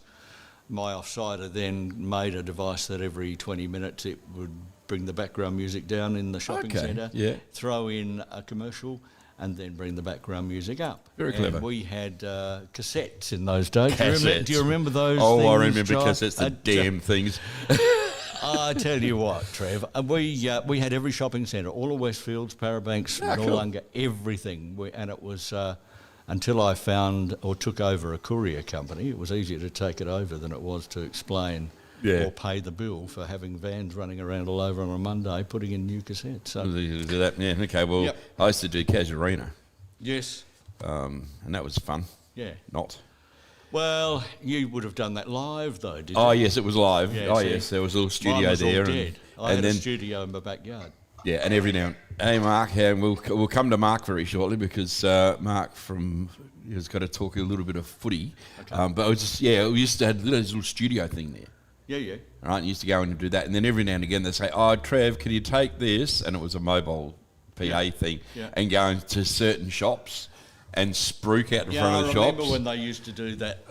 And once that Used to do it started, in I the went, mall too. I don't want to be doing that. No. So they Absolutely gave it not. away. And I think one of the other guys at the Speedway started to do it. But anyway. Look, Mark Westfeld's with me because the Murray Valley Football League had a round last week and they got another round this week. How you doing, Mark? Good. How are you, Trev? Mate, not bad at all. Let's have a look at last week's round because it didn't go the way that we thought for some, but gee, it went pretty tough for some, didn't it? Like, let's go to Ramco and Brownswell. 155-point win to Brownswell. My goodness. Yeah, that's it. Big win to Brownswell there. But yeah, from all reports, game played in good spirits and that sort of stuff. Enjoyable game. Even I was talking to some of the Ramco boys early in the week, and they said it was one of their better games they've had for a while, but just couldn't get it onto the scoreboard. Yep. And that often happens. It's one of those development things, but Brownswell getting the result they needed. Interesting, the next game, Sedan Canberra and Paringa, the same margin, 155 points. Paringa 27-14, 176 to Sedan Canberra's 3-3-21. I don't think I've seen Sedan Canberra with such a interesting result. I was going to say bad, but it's not a nice word. Yeah, that's it. I think, interesting. Definitely the result there. I think Paringa weren't quite. If you look at the scores each quarter, I think they were a bit shell-shocked by the response from the Sedan Canberra team. I think they had to play a couple of players down in the last bit of the game or something like that. I think it was 16 on 18 at some point throughout the game, unfortunately. But they came out the gates firing. It was quite close. I think they scored all their points, Sedan's points in the first quarter there. Right. And Paringa probably weren't quite expecting that. After that, they just came out and obviously, got the result that they needed. And 155-point win. Swans worth keeping an eye on this year. That is for sure. There's no doubt about it. Yeah, and that's it. I think they'll be the ones to watch them and Brownswell, obviously. Playing really well. And Murrayville, because Murrayville gave Wonka a little bit to be worried about. Wonka back at the kennel for the first time for ages and went down by just 12 points, so it's only 2 straight kicks, but certainly must have been a good game. Yeah, that's it. I thought the Wonka boys might have been able to get over the line here. So I was hoping being back at the kennel for the first time this year would spark them along, and I think they did. They obviously played really well. But just couldn't obviously get over the line. Murrayville just getting the job done like they have the last few years and knowing how to win. So, they got the job done there. But, definitely one of those closer games, and you can see why they're third and fourth on the ladder. Absolutely, you can. Now, let's look at today's round, and it's out to Murrayville. Sedan Canberra have to travel. And is this game going to go ahead? Because Sedan Canberra are down on numbers, aren't they? No, they'll definitely make it. That's one thing. One thing they've been priding themselves on is they just know that sometimes teams need to be at the bottom for teams to be at the top. So they're showing up. I know I work with Scott Eichler, and he's, I don't know how old he is. He's pushing 50, I reckon. He's out there every week, president of the club, doing every little bit he can to keep that club alive, and encouraging anyone that will can put on a Guernsey to put on a Guernsey for them and stuff like that. So, but it will be. Yeah, they'll definitely show up. That's for sure. Whether it's 16 of them or 23, it won't matter. They'll be there. Definitely with the netball as well. So there's no question marks there. That's good. They're a fighting sort of club, so they'll push through. That's good. Brownswell and Wonka. Let's go straight to that. Brownswell at home. This is going to be a tough game for you guys. Yeah, definitely. But like we say, nearly every time these two come up against each other, it's one of those rivalries. It's like the showdown and all those sort of games where crosstown rivals, no matter where they sit on the ladder, it's going to go one way, and that's going to be a close game, hopefully. And there's always a bit of feeling in it, Yes. and then a beer at the end. So I reckon, definitely one to watch. It's always an entertaining game. The way Brownswell are going, I think they're going to be quite strong, but I'm going to back the boys in to get a bit of an upset. All right. Well, I've got to go Brownswell. I'm sorry. You've got to look at reality, don't you? Brownswell at home. Come on.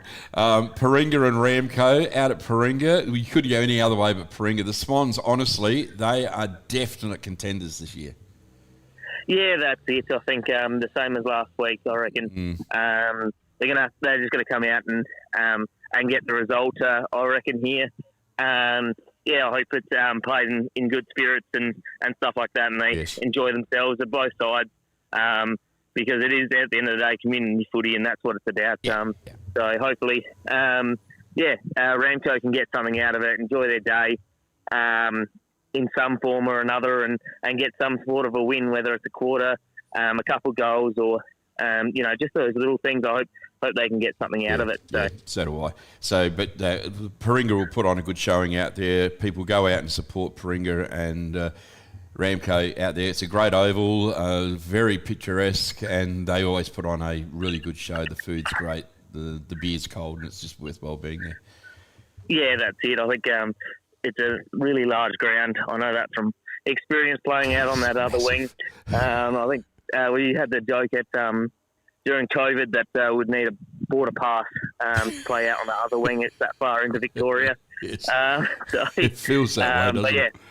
Yeah, that's it. It goes and goes and goes. I think just the continuous of the grass doesn't help us. But it's one of those grounds that's tight one side and not quite the pasty of Ramco, but they might feel at home with one side bigger than the other. But they'll be all right, mate. Thanks for your time. Good luck today, and we'll talk to you next week. No worries, catch you then. Thanks, Mark. Mark Worsfold there, because you find him looking after, I think it's livestock at Elders at Loxton, who just had a big day out there. Now, what's this? He's making funny moves. It means have a break. Oh! Well, see, that's TV leg. No, Jai would never have done that. Yes, he did.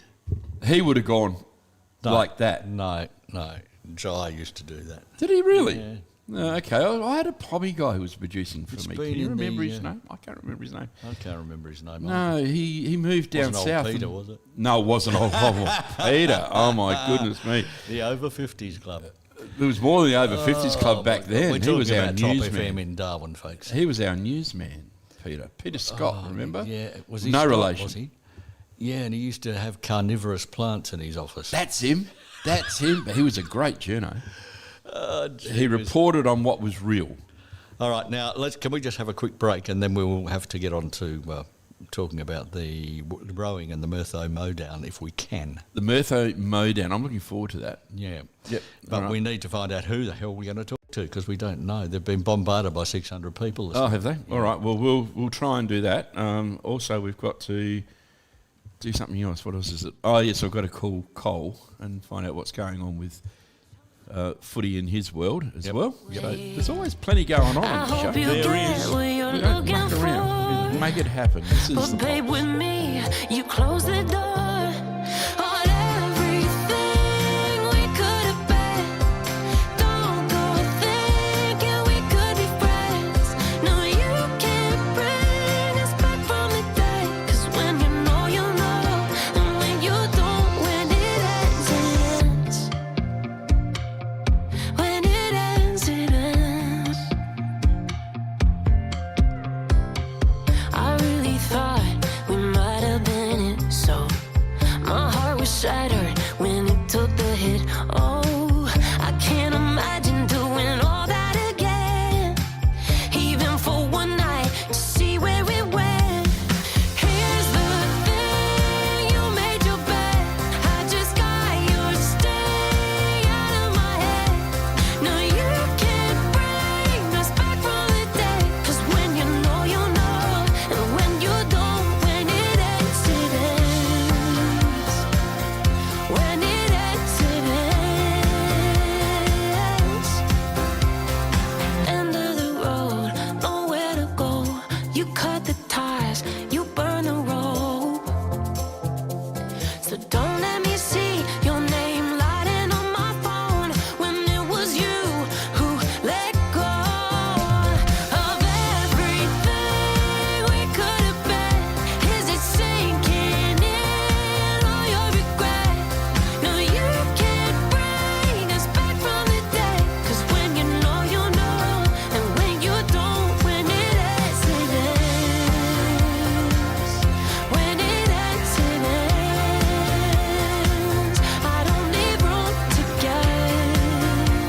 Oh, yes, you're on the pulse, and it's time to head up to the Woolshed Brewery because they have some pretty big events going on up there today.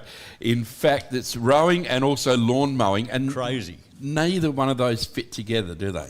Not really, no. You know, I just can't. Now, I know a guy that's in the long row, and that's going from Renmark to the Woolshed Brewery. Yeah. And then I reckon I know a couple of blokes that might be in the lawnmower racing as well out of Peruna, is it? Gee whiz, I don't know. Why don't we find out? Let's find out, because Tom's with us. How you doing, Tom? I'm going well, mate. How are you? Mate, not bad at all. You got the busiest time. I hope you got plenty of that summer ale ready to go out there. Yes, don't you worry about that. The cool room's stocked. Because you're going to have some thirsty rowers coming in, and you're going to have some thirsty lawnmower races around the place as well. Yeah, exactly, mate. It's a couple of big events coming up, which is good, particularly this time of year. Yeah, absolutely. I'm just looking out now. It's good to see the rowers coming through the mist, you know. Oh, is it misty up there, is it? Oh, it is, yeah, at the minute. Yeah, it was even worse before, but I'm pretty happy to be behind the bar, to be honest, mate. But anyway, that's another story. Who would want to be in a rowboat on a day like this? Like it feels like about -10. Yeah, there's a real chill factor going on. We're just not ready for this wintry weather, are we? We've been a bit lucky of late, I think. We've been spoiled. Yeah, anyway. You're right, Tom. How many rowers, Tom?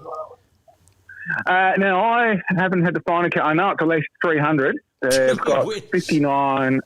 I've got 59 boats in, or vessels in, or sculls, or whatever you call them. And I think they're expecting anywhere up to about 330, but I know there was 300 confirmed as of about a week ago. So. Okay.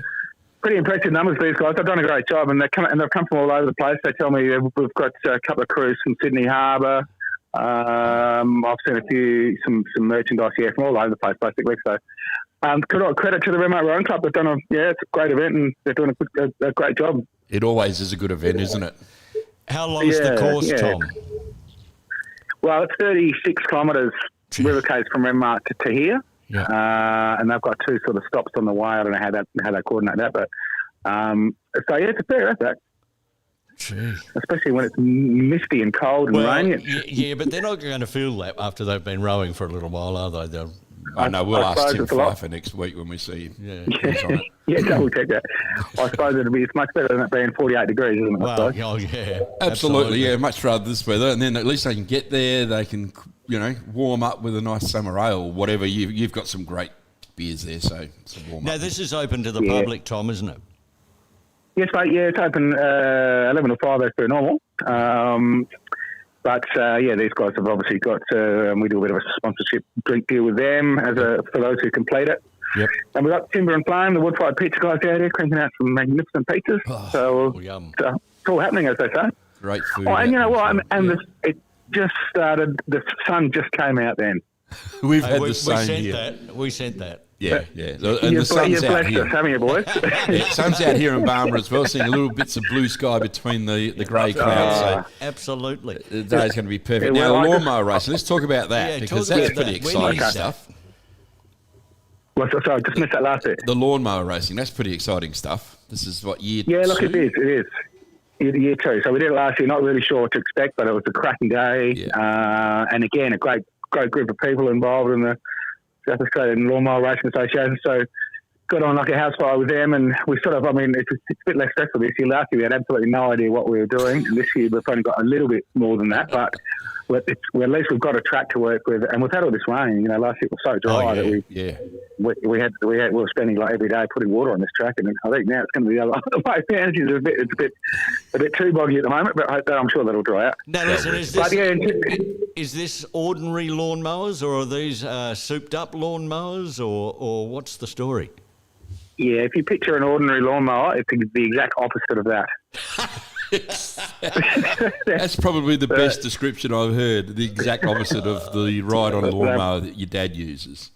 Yeah, that's right. Yeah, it's exactly the opposite of Uncle Rob's. It's they're all lowered and big wheels and big motors, and they scream and carry on. And one of them had a motorbike, like a road bike engine in it, so that screamed. So they go pretty quick. I can't remember what speeds they said they were doing. I think they can top out at 100 k's. Get along if they've got enough room. And our track's not a huge track, but there's a couple of fast bits in it. So Gee whiz, It's definitely worth a look. It's a good environment. I tell you what, it's good fun. What a great spectator sport this would be. Oh, it's It is. Well, it fantastic. really is. Yeah, you're out in the paddock, hiding behind hay bales, and it's pretty country, really. And then you talk about it, but yeah, no, it's good, honest fun. Good spectator stuff. Yeah, no, they're fantastic. I saw them at the field days a few years back. They Were they? Really Oh, yeah, brilliant. Yeah, I missed them Yeah, there. brilliant. Now, when exactly is the lawnmower racing, though? That's the 11th of July, so Right. 2 weekends after this one. And are people supposed to book for that, or just rock up on the No, day? no. Yeah, no, just come on down. We it's all well, it's a free entry, but we do a gold coin donation for the Sure. CFS on the day. Sure. So they'll be out there, and they've got their trucks there, and they sort of treat it as a bit of an open day for the kids to come and have a look and all that. And so yeah, if anyone can, if you want to fork out a few coins or a note, give it to those guys, and that's all it takes. Gee. So it's all very accessible. The stuff you're doing is sort of it's outside the box, isn't it? Really. I mean, and it's good to see that sort of thing rather than the average sort of days where families are involved. You're getting right outside the box here, and I think it's a great idea. Yeah, well, thank you. Well, but probably sort of matches our personalities as well a bit. We're sort of like doing things a little bit different, and I think from putting your regional tourism hat on, Yep. I think that's all quite important. Like there's plenty of alcohol options around the place in terms of breweries, wineries, distilleries, all that sort of stuff. There's there's monsters playgrounds, there's water activities, there's all of that. So if you can come up with something a little bit different and push it and promote it and get it happening, then it's all good. You need to have a point of difference, and the Wilshire Brewery's got exactly that. It really Absolutely, hasn't it? Yeah. Hasn't it? Yeah, well, that's the plan. Yeah, well, that's what we hope. I remember when the tourism conference was actually in the Riverland a few years ago, and a lot of the girls from tourism were being taken on in the dinghies around the island. Oh, yeah. And all you could hear was screaming from the other side. Yeah, I must admit there are a couple of moments then we're sort of looking at each other saying, was that a good idea or not? What's going to come from this? Oh, dear. It is a fabulous location. It really is, and people need to get out there. Absolutely it is, yeah. Tom, well done. Congratulations on everything you do up there. My feelings about the thanks, Wilshire mate. Brewery. It's just fantastic. It is. And I do like me summer ale. Yeah, good man. You've got good taste, Bit haven't too you? much of it sometimes. But anyway. That's debatable, mate. That's debatable. Mate, you take care up there and enjoy the lawnmowers and the rowers. See you, Tom. Yeah, good on you guys. Thanks for your support. Well Thanks, done. Tom. See you later. And of course, you can grab yourself a pizza up there as well. So, What a it's really day. good. Right, we've had It the is van up really there in the fun. past. I love walking in there. The minute you walk in there, lanolin, it hits you. Ah, on the isn't face. it? Yeah. Because all that wool. It's all and stuff's soaked into everything. Yeah, but Yeah. it's underneath the slats. And, Yeah. and the smell of sheep. Oh, it's lovely. just, I reckon that makes you thirsty. Oh, maybe that's why they do it. I'm sure Maybe that's it's a why psychological they do thing. It is. Yep. Maybe that's what it is. I hadn't thought about that. Yeah. Yeah, you could be right. Look, quick reminder, folk, if you are listening to us live, today Morgan dirt carts are racing. Oh, okay. So they haven't had too much rain out that way, and they've worked the track up, and it's looking okay. So if you're looking for some dirt cart racing, that's happening out at Morgan. Yes. There's a couple of other races that were happening that have been cancelled due to various things that have gone on. Loxton's one that they've had to can their race, meaning it was coming up on July the 12th because they've got to redo the track because in October they've got the Australian title, I think it is, or South Australian title, one of those titles. I'm going there to commentate it, so it should be a lot of fun. So there's a bit going on. And the 27th of June meeting at Renmark won't be running either. They're going to go to the 25th of July, so I think they're doing some updated maintenance to theirs as well. So dirt kart racing today at Morgan. Sounds like the go. Does sound like Would like to go out there. I said to Pat, can I go? And she said no. Because we have to go to Adelaide because Nardi went and turned 30, would you believe? Yeah, where did that go? I don't know. It's unbelievable, isn't it? Hey, listen, we were talking earlier also about, you mentioned something about Kyle. Oh, yes, Kyle. Do you know, I was watching a doco the other night, because I'm a YouTube freak. Yeah, I know. Live on YouTube. Yeah. And I was watching a doco on John Ibrahim. Oh, my goodness me, yeah. He and Kyle are mates. Are they really? Yes. And Kyle came up several times, a lot younger and slimmer Kyle. Okay, just add. So going back a few years.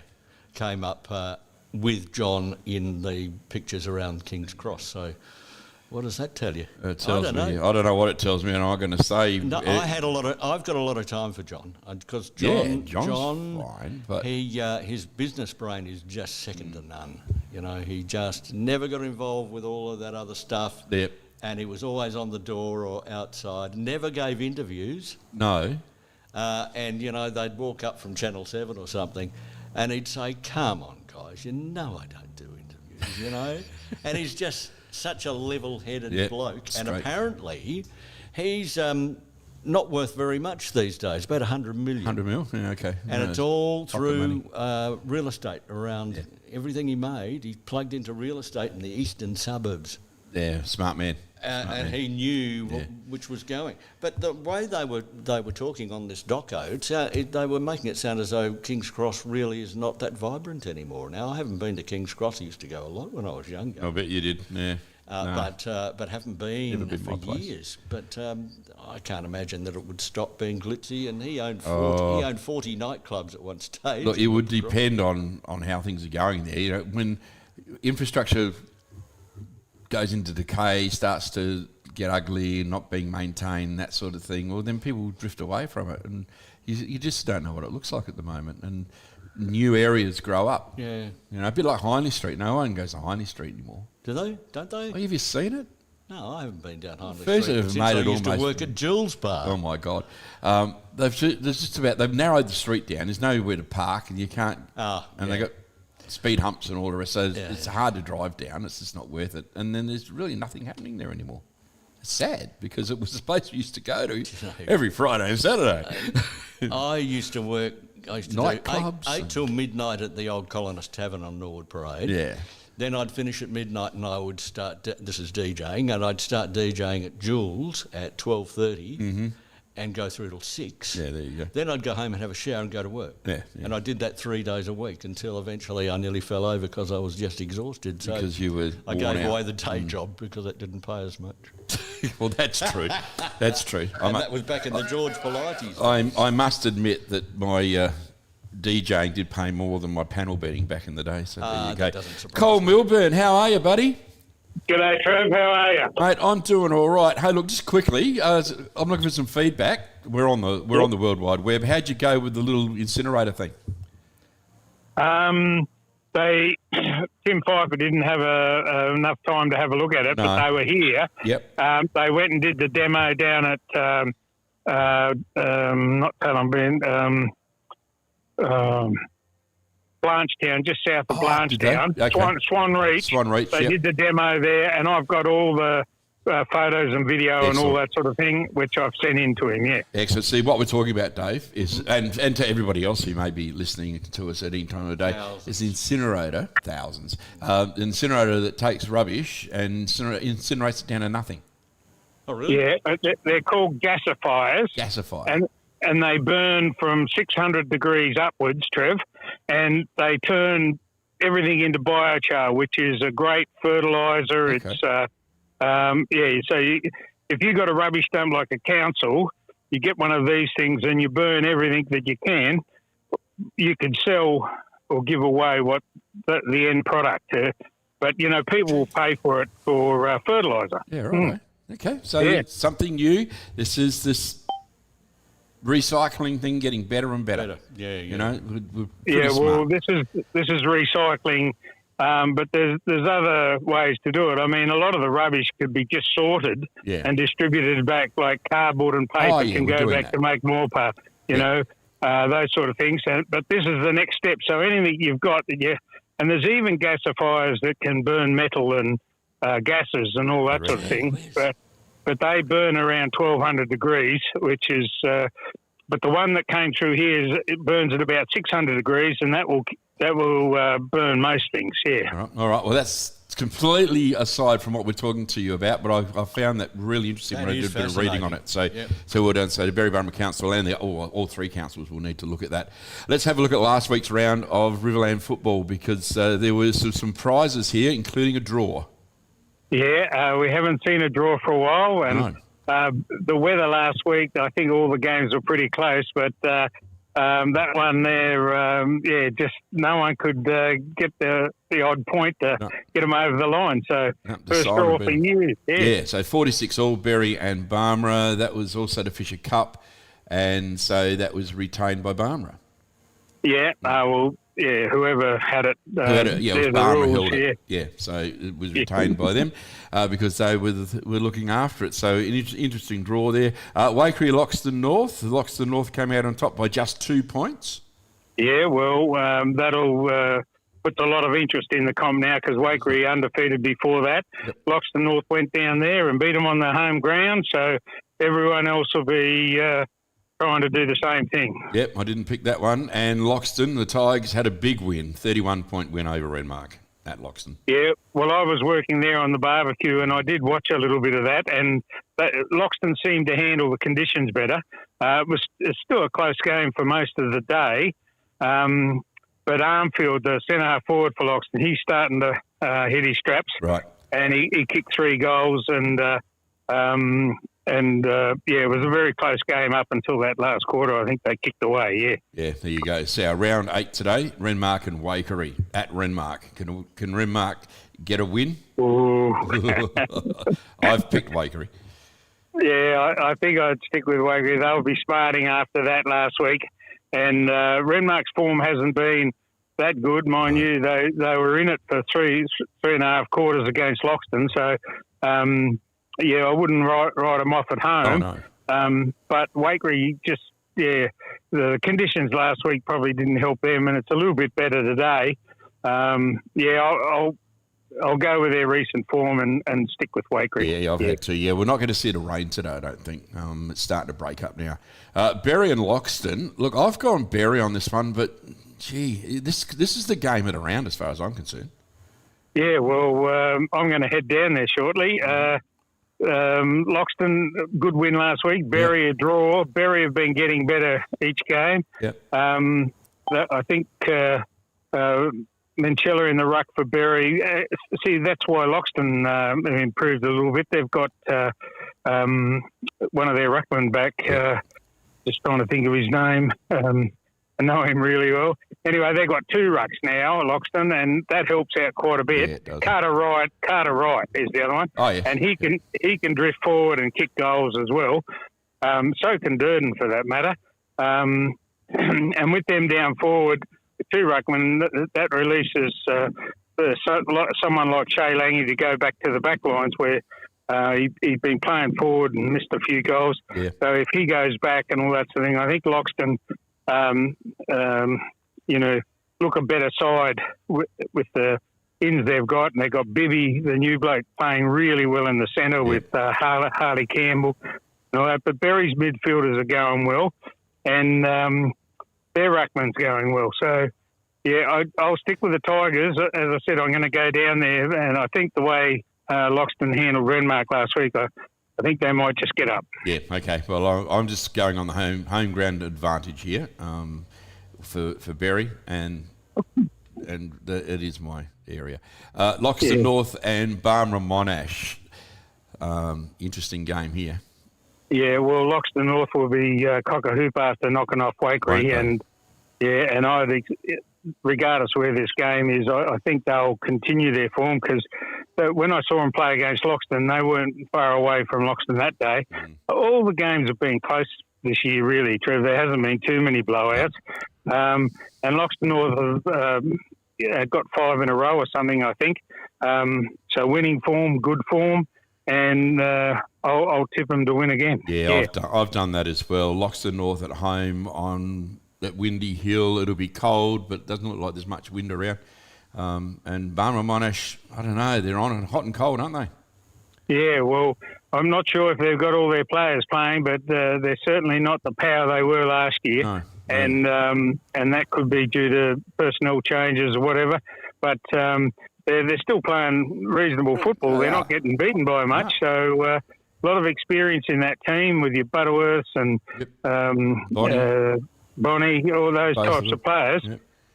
So they could spring an upset and all that sort of thing. But I think Loxton North at home, that factor, and their form is slightly stronger than Barmera's here. Yeah, I think you did right. Even though Barmera got John O'Beach there, I still think Loxton North are going to give them a well. It won't be a hiding. It'll be a close game. There's no doubt about that. So yeah, but if Loxton North can keep the ball away from John O'Beach, and which they'll be trying to do, their midfielders and Barmera midfielders are all pretty good. Yep. And I think a lot more of the Loxton North midfielders are kicking goals. You know, Wooldridge, the likes of them, they're all popping up with goals every now and then, which spreads the workload there, as do Barmera, but they'll be concentrating on John O'Beach and hoping he can kick a bagful. So if Loxton North keep him down, I think they might get over the line. Yep. And, of course, Lucas Vaughan again in the Bees. I think that's significant. Yep. Well, some of the teams have had injuries. Like I think Loxton's still got 2 or 3 blokes out. And if they get them back, that makes them stronger coming into the next round and so on. But all the games have been reasonably close. You know, like 20 or 30 points has been the highest margin in any game. But most of the games have been all 1 or 2 goals. So I think the competition's pretty even this year. It is. No, it's a great competition, Cole. It really is. You enjoy your day at Berry, and we will talk to you next week. Righto, I'll go down there and catch a cold. Yeah. Thanks, mate. Don't be catching a cold. It's not good. We don't want him to be doing that. Idea. Now, we were talking about recycling. Yeah. All right. I'll run this one by you because you've heard of Riverland backyard worms, haven't you? Yes, I have. Right. Yeah. So he put up a little bit of a competition last week to see if we could guess how many kilograms of organic material has been donated to him in the last month. And I put in I said 1,002 or something like that. It was 1,080. It's 1,002. And so you were fairly. I was. On. He said I was the closest, but then I had inside information from him when I went and visited him. So I said, look, don't give me the prize, give it to somebody that needs it, because the prize was a. So you cheated, Trev? No, I didn't. I was just trying to get interest going. But the thing is, 1,080 kilograms of organic material has gone into backyard worms, Riverland backyard worms. Now, the breakdown is 550 kilograms of fruit and vegetable scraps, 205 kilograms of garden waste, 130 kilograms of coffee grounds. Really? That doesn't surprise me. Yeah, mostly comes from the hotel. It's heavy as hell. Yeah, see, I don't use one of those machines. Newspapers, cardboard and other paper products, 190 kilograms. Now, he's done the math. That's a total of 1.08 tonnes of organic material diverted from landfill in just 1 month. Yep. This is from one very small organisation in Zante Road in Berry. So what does he do with all this stuff? So what he does, I'll give some more numbers here. The landfill disposal fees saved, $1,555 approximately. Mm-hmm. Fuel and transport costs saved, $960 to $1,800, and labour and handling costs $1,800 to $3,600. So the total saving in the disposal costs $4,000 to $6,000. Now, what he does, he turns this waste, he feeds it to the worms, and then they do their business, and it comes off as worm juice and castings. Okay. Right? He bottles that and he sells that through a couple of outlets in the Riverland, and it goes onto your garden. And it's very good for flower beds and things like that. Okay. So I've it's been a putting it mixture on of all those things. Yeah. Okay. Yeah. And like he's turning this stuff into usable backyard. Fertiliser's the wrong word, but nutrients. Yes. Right? Because it's not really fertiliser, it's a nutrient. And you can put it anywhere. And like it doesn't smell nice, but you're putting it on your grass. So I'm putting it on my lawn out the front because it all started to die and it's starting to come back to life. Well, there you go. So, have a go at this, guys and girls. If you've got it, Zante Road is his address. You'll see the sign. Coffee grounds are good for mulch, though. Yeah, well. If you want them around your plants. Yeah, well, so they tell me. I don't know. I have to get someone. I don't know where to get. And so is hair. Hair? Hair. People's hair? People's hair is good for mulch. It really? keeps it wet. Mother used to cut our hair, much to our disgust.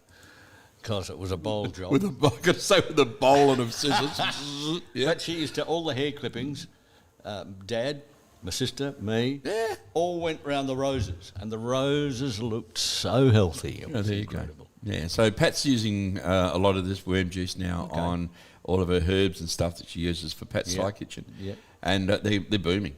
They really are booming. The chilies are going crazy. Everything's going crazy in this ridiculous that's weather. most important. It is. I know it's your favourite. Yeah. But yeah, everything's going well. Even people hate it, coriander.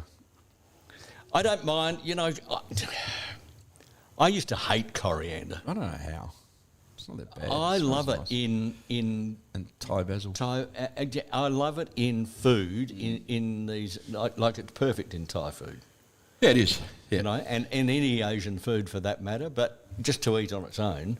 Oh no, terribly you wouldn't eat it on its own. No. Oh goodness, no, not even a little bit. So, yeah, so I thought I'd pass that one on because I think it's really important. If you've got where do they veggie get scratch, it? Where does he get? Yeah, well, is it there's in the various shops or- locations. So I think you just Google it and you'll find out because I'm not 100% sure where you can get it. I'll see if I can find out while you're talking about something else. I'm not talking about anything else. I'm more Haven't you got anything else? This worm business. Really? Yeah, because worms even these days. Does he sell worms by themselves? He actually is doing that. So there's been some good success with tiger worms. Okay. He's brought some tiger worms in. I'm thinking of bait and stuff. And it's available. His worms are available at Spot On Marine. Okay. I'm not too sure where else, but there are a few other locations that you can get it. So yeah. What a great little cottage industry he's got going there, and it sounds as though it could balloon into something quite large. Well, it is starting to grow, and it's working very well for him. So certainly save councils a few bob. Well, that's the whole idea, is to try and save ratepayers some money in all of the three councils. So it's doing very well. So he does have available 5 litre and 15 litre containers and bulk quantities if you would like. Look, just to contact him at Riverland Backyard Worms. Google it. We'll look it up on Facebook. He's located at 42 Zante Road in Bury. Okay. Randall Smith is his name, and he's got an Orders Riverland email. ordersriverland@gmail.com is what you've got to do, and you'll get it. So it really is working well. He's got some pretty big worms there as well, which are, they reckon the carp love them, but Carp love anything. Yes, but go just support him. He's a great guy too. Yeah. And I said, how have you learned how to do all this? He said, YouTube. Oh, really? So, I haven't come across that, and I'm a YouTuber-holic. No, he does his research on what needs to happen. Yeah. To make this work. He's done all his research on YouTube, and he's got a nice little setup in the backyard there. And he's put a bin out the front of his in his driveway. So if you're driving past and you've got some scraps in the boot, you can just throw it in. Yeah, veggie scraps only, Right. not old pillows or anything like that. Just veggie Mattresses. oh God, I got a mattress. I'm going to turn into a garden bed. And he takes cardboard as well, because he uses cardboard to lay down in the worm enclosures, and that then mulches down as well. If you've got any extra cardboard sitting at home, this is the bloke that can use it well. And you're listening on YouTube at the moment. And don't forget hopefully to you're press on YouTube. that subscribe button and the like button. It's all free. And it's just about time for us to wrap up. It's just gone midday. I'm getting hungry. Yeah. Yep. I need a twinkle. I need coffee. I need coffee so we can get some more coffee grounds for the worms. And we will talk to you next Saturday when we get the pulse going. Yep, absolutely. Take care and enjoy, because life is good, that is for sure.